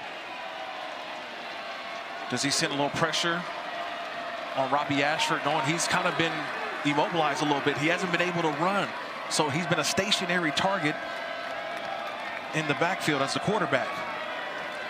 If you're just joining us, the 6th-year senior quarterback Robbie Ashford hurt his right knee in this half. Left the game for a couple of drives and has since returned. On 3rd down, he goes to the air, and Ashford into a window and hung on. Sawyer Racanelli's first catch in a Wake Forest uniform is enormous. asking how. How? How does he get this ball in there? Racanelli, fearless. He knew he was going to get hit, but watch the location of this football. It jumps right in there, and he takes the hit. You mentioned it, Mike. He had 0 catches coming in today, and maybe the biggest catch of the year. Your transfer from FCS Montana. He's more known for his work as Wake Forest holder, and he hung on through the hit of Kelvin Hill. Yeah, man, the biggest catch of the year. Unbelievable. Still hot. Not sure how that ball got in there, but outstanding job by Ashford as well. So 2 minutes to go, and this is Ty Clark on the ground. A couple timeouts at the disposal of Brent Key. Charge timeout. Georgia Tech. Their second. 30 seconds. Now, worth noting, too, it has been Ty Clark the last few snaps, not Damon Claiborne, the superstar running back for Wake Forest, who went out grabbing at his right shoulder. So the backup, Ty Clark, assumes this duty for Wake Forest program in year 1 under Jake Dickert, who has 8 straight losses, you see, against AP top 20 teams. Looking for a signature victory in this new era post Dave Clawson. Well, I mean, this will be huge. And right now, they're going to lean on this offensive line. Offensive line they talked about to us yesterday. They just want reps, but they want these big-time reps. These are the reps that you dream of, Mike. These situations, under 2 minutes, trying to run the clock out. And then Robbie Ashford, the quarterback, been limping around. Hasn't really done much as these fans start to get ready. They feel the energy that Jake Dickert has talked about around here in Winston-Salem. It's a different energy right now. And can this offensive line push for a first down? 2nd down and 6. Clark again, stacked up right around the line of scrimmage by A.J. Hoffler. So 3rd down coming up, and the final timeout used by Brett Key. Georgia Tech. Their third. ESPN 30 College seconds. Football is presented by Serve Pro, the #1 choice in cleanup and restoration. Programming note, if you're looking for Auburn and number 9 Texas A&M, that game is starting on ESPNU. We will get you there when this game goes final. For the fans just joining now, Kirk Morrison, what have been the issues for Georgia Tech to take nothing away from how Wake Forest has played? I think the biggest thing that I've seen from Georgia Tech today is they took too long to get going. They slept through the first half pretty much, and they've kind of put their foot on the gas in the second half. They have to find a way to get a stop here to have any chance to have their quarterback, Haynes King, try to bring them back one final time. But on the opposite side, Robbie Ashford's been in college football. It feels like an eternity. This is his opportunity right here on 3rd down. Pre-snap movement. Ashford goes to the air. Down the sideline, it's incomplete. But there is no flag down, and Jake Dickert and Robbie Ashford are irate. Looked like Daquan White was very close to creeping over the line, if not over the line, but no flag, and it's 4th down, and you save 40 seconds. Yeah, I'll be honest with you, he's in the neutral zone. To me, at first look, at first glance, he's in the neutral zone when that ball is snapped. That should have resulted in a 5-yard penalty for offsides. He tried to get back in time, but I felt when that ball was snapped, I thought he was in the neutral zone. That's a gift for Georgia Tech. This is 2 weeks in a row in the ACC. You've had almost the exact same play, both times no flag called. Joseph gets it away, and Bailey Stockton has the fair catch at the 30. So let's see. We tried this angle as well. Yeah, he's in the neutral zone. I mean, the foot. He's there. He never got back. From that vantage point, I never saw him get back. Let's bring in our rules expert, Jerry McGinn. Jerry, from those 2 angles, not perfectly down the line, what do you see? From those 2 angles, unfortunately, the line judge is not going to be happy when he sees the film. That should be defensive offside. It would have given Wake Forest a first down. It's very unfortunate. Wow. I mean, just an enormous missed call right there. Yeah, I agree right there with Jerry. Same thing. Never got back before that snap of the football. And remember, you save about 40 seconds as well. So a $141 for Haynes King, who goes to a crosser to Isaiah Kenyon. Spins into plus territory. Plenty of time to work with. You've got an excellent field goal kicker. The target line for him is the 40. You're 8 yards away from that, and you're thinking more. King, Canyon to drop. Second down coming up. And right now, just a vanilla coverage right now from Scott Hazleton, the defensive coordinator for Wake Forest, kind of just keeping everything in front of you. Defensively, the conversation is, let's keep it all in front of us and tackle. Tackle inbounds with no timeouts for Georgia Tech. Tackling inbounds keeps the clock running.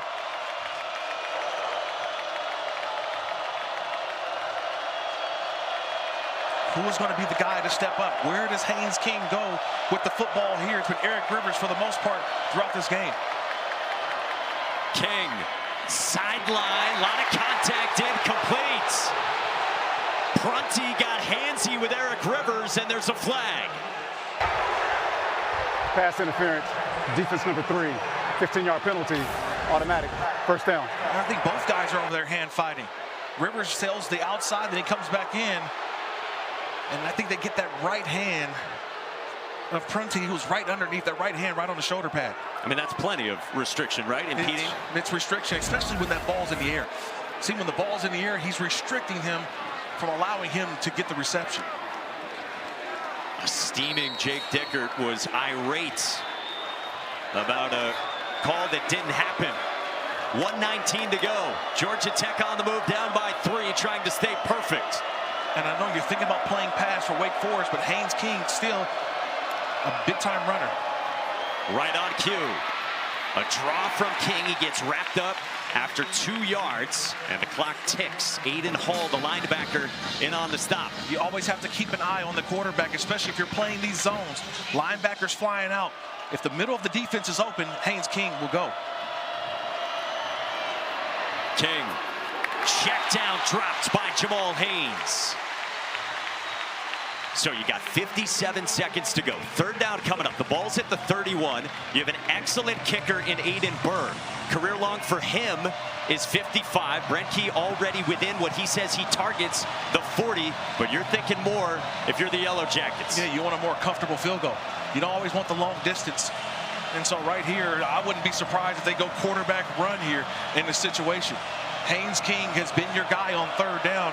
Keeping the ball in his hands on a QB run is something I think. Clean pocket. Crosser. It's Eric Rivers in a foot race, very close to the sticks. Rivers out of bounds right near the 23, and did he get enough?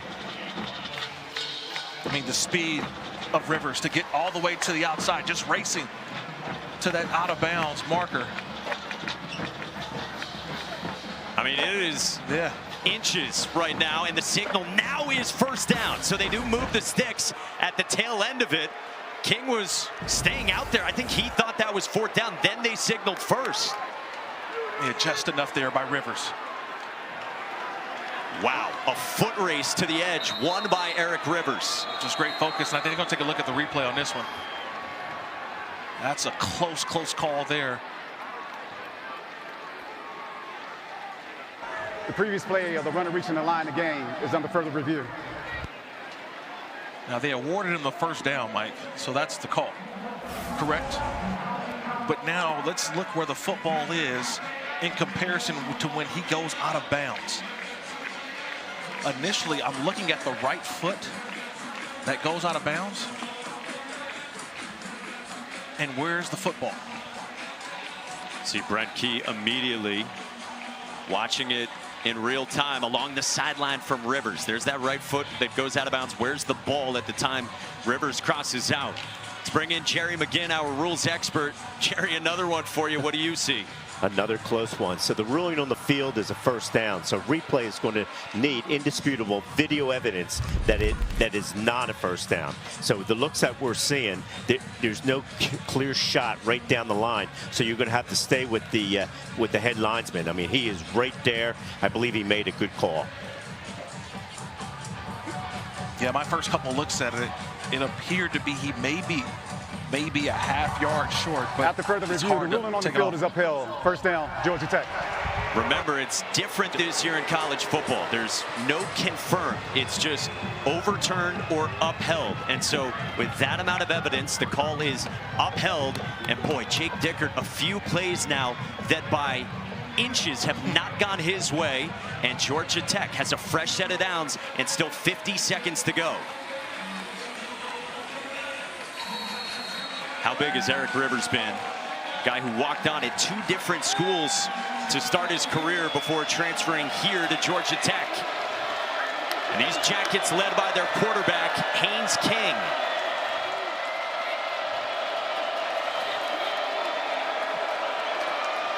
Dalen Gordon has come in at running back, and he carries the rock. Straight ahead for 4. Can this Wake Forest defense create one more stop, try to pull the ball out? And how aggressive does Georgia Tech right here in this situation? Do they dare put the ball in the air, Mike? King under some pressure to the sideline, and that is caught by JT Byrne and out of bounds. The tight end with his first career catch with 30 seconds to go. Man, helping out his quarterback, right? Climbing the ladder, gets the foot down in bounds, and gets out of bounds too. Big call here, 25 seconds on the play clock. Can Haynes King, the thrower, find an open guy for the lead? Remember, no timeouts for Georgia Tech. They practice that fire drill field goal. They did it against Clemson. They call it their Toro alert. On the edge, Malik run for third is stopped by Dylan Hazen. 4th down, and here comes the Toro alert. Georgia Tech ran this successfully 2 weeks ago from 55 to beat Clemson with Aiden Burr. They call it situational masters. Mastering these moments. Burr's perfect this year. From 33, he is pure. And we are tied with 2 seconds to go.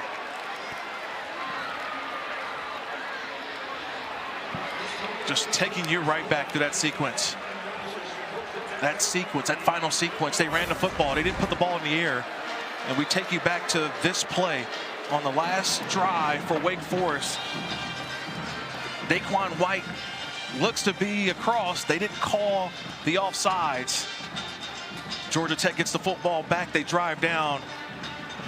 And we've got a game all tied up at 23. I mean, this has been incredible. If you are just joining us, maybe you were locked in at Fayetteville, welcome to Winston-Salem. 23-23. Wake Forest student section was ready to storm, similar to what we saw a few hours away from here last night in Charlottesville, with Virginia taking down Florida State, and Jake Dickert with a couple of plays so close to a signature win in year 1 after taking over for Dave Clausen. And Brent Key's team trying to stay perfect. What a game this has been. Wake Forest led by as many as 17. They were up 20-3. But Georgia Tech stirred to life with its offense in the second half. They tied the game at 20. We've exchanged field goals since then. And the final 2 seconds as Aiden Burr sends this one booming back toward Chris Barnes. And so 2 seconds to work with. And if not, we go to overtime yet again in the ACC. Wow, what a game. The first half was all Wake Forest, right? They go in, they feel comfortable with themselves, and then the adjustments that were made by Georgia Tech. More aggressive, more physical. They come back, and it's really been the tale of 2 halves. And that's why we're right where we are right now. Aiden Burr, perfect. Georgia Tech executes it again. Wake Forest heads to overtime, hosting number 16 Georgia Tech. Overtime is next in Winston-Salem.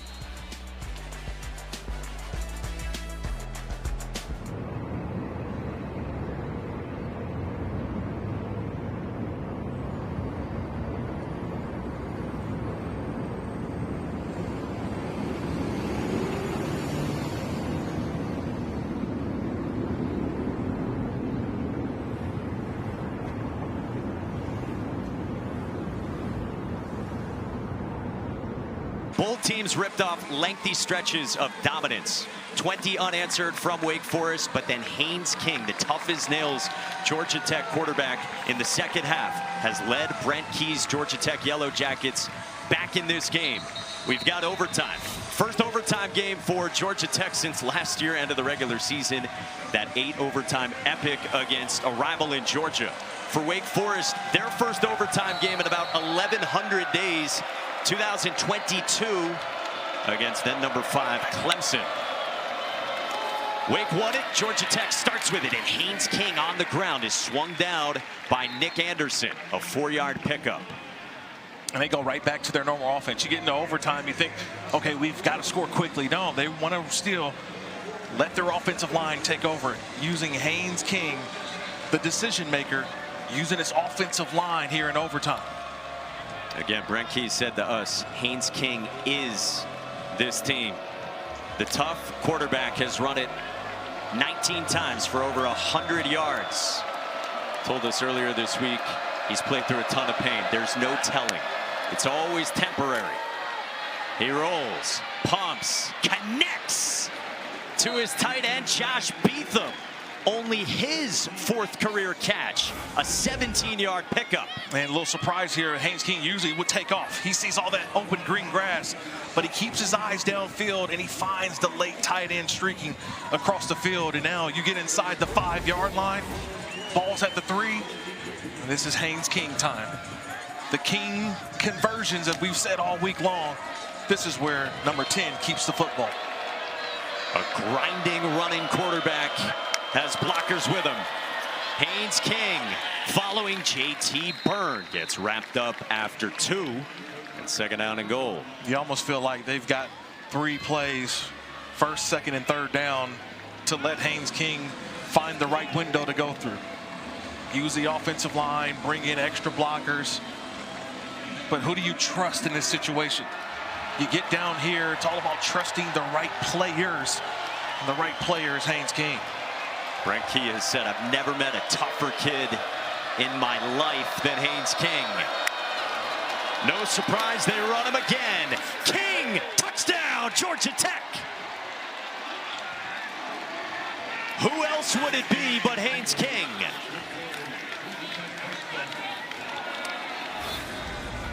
You just know, watch these surge by the offensive line.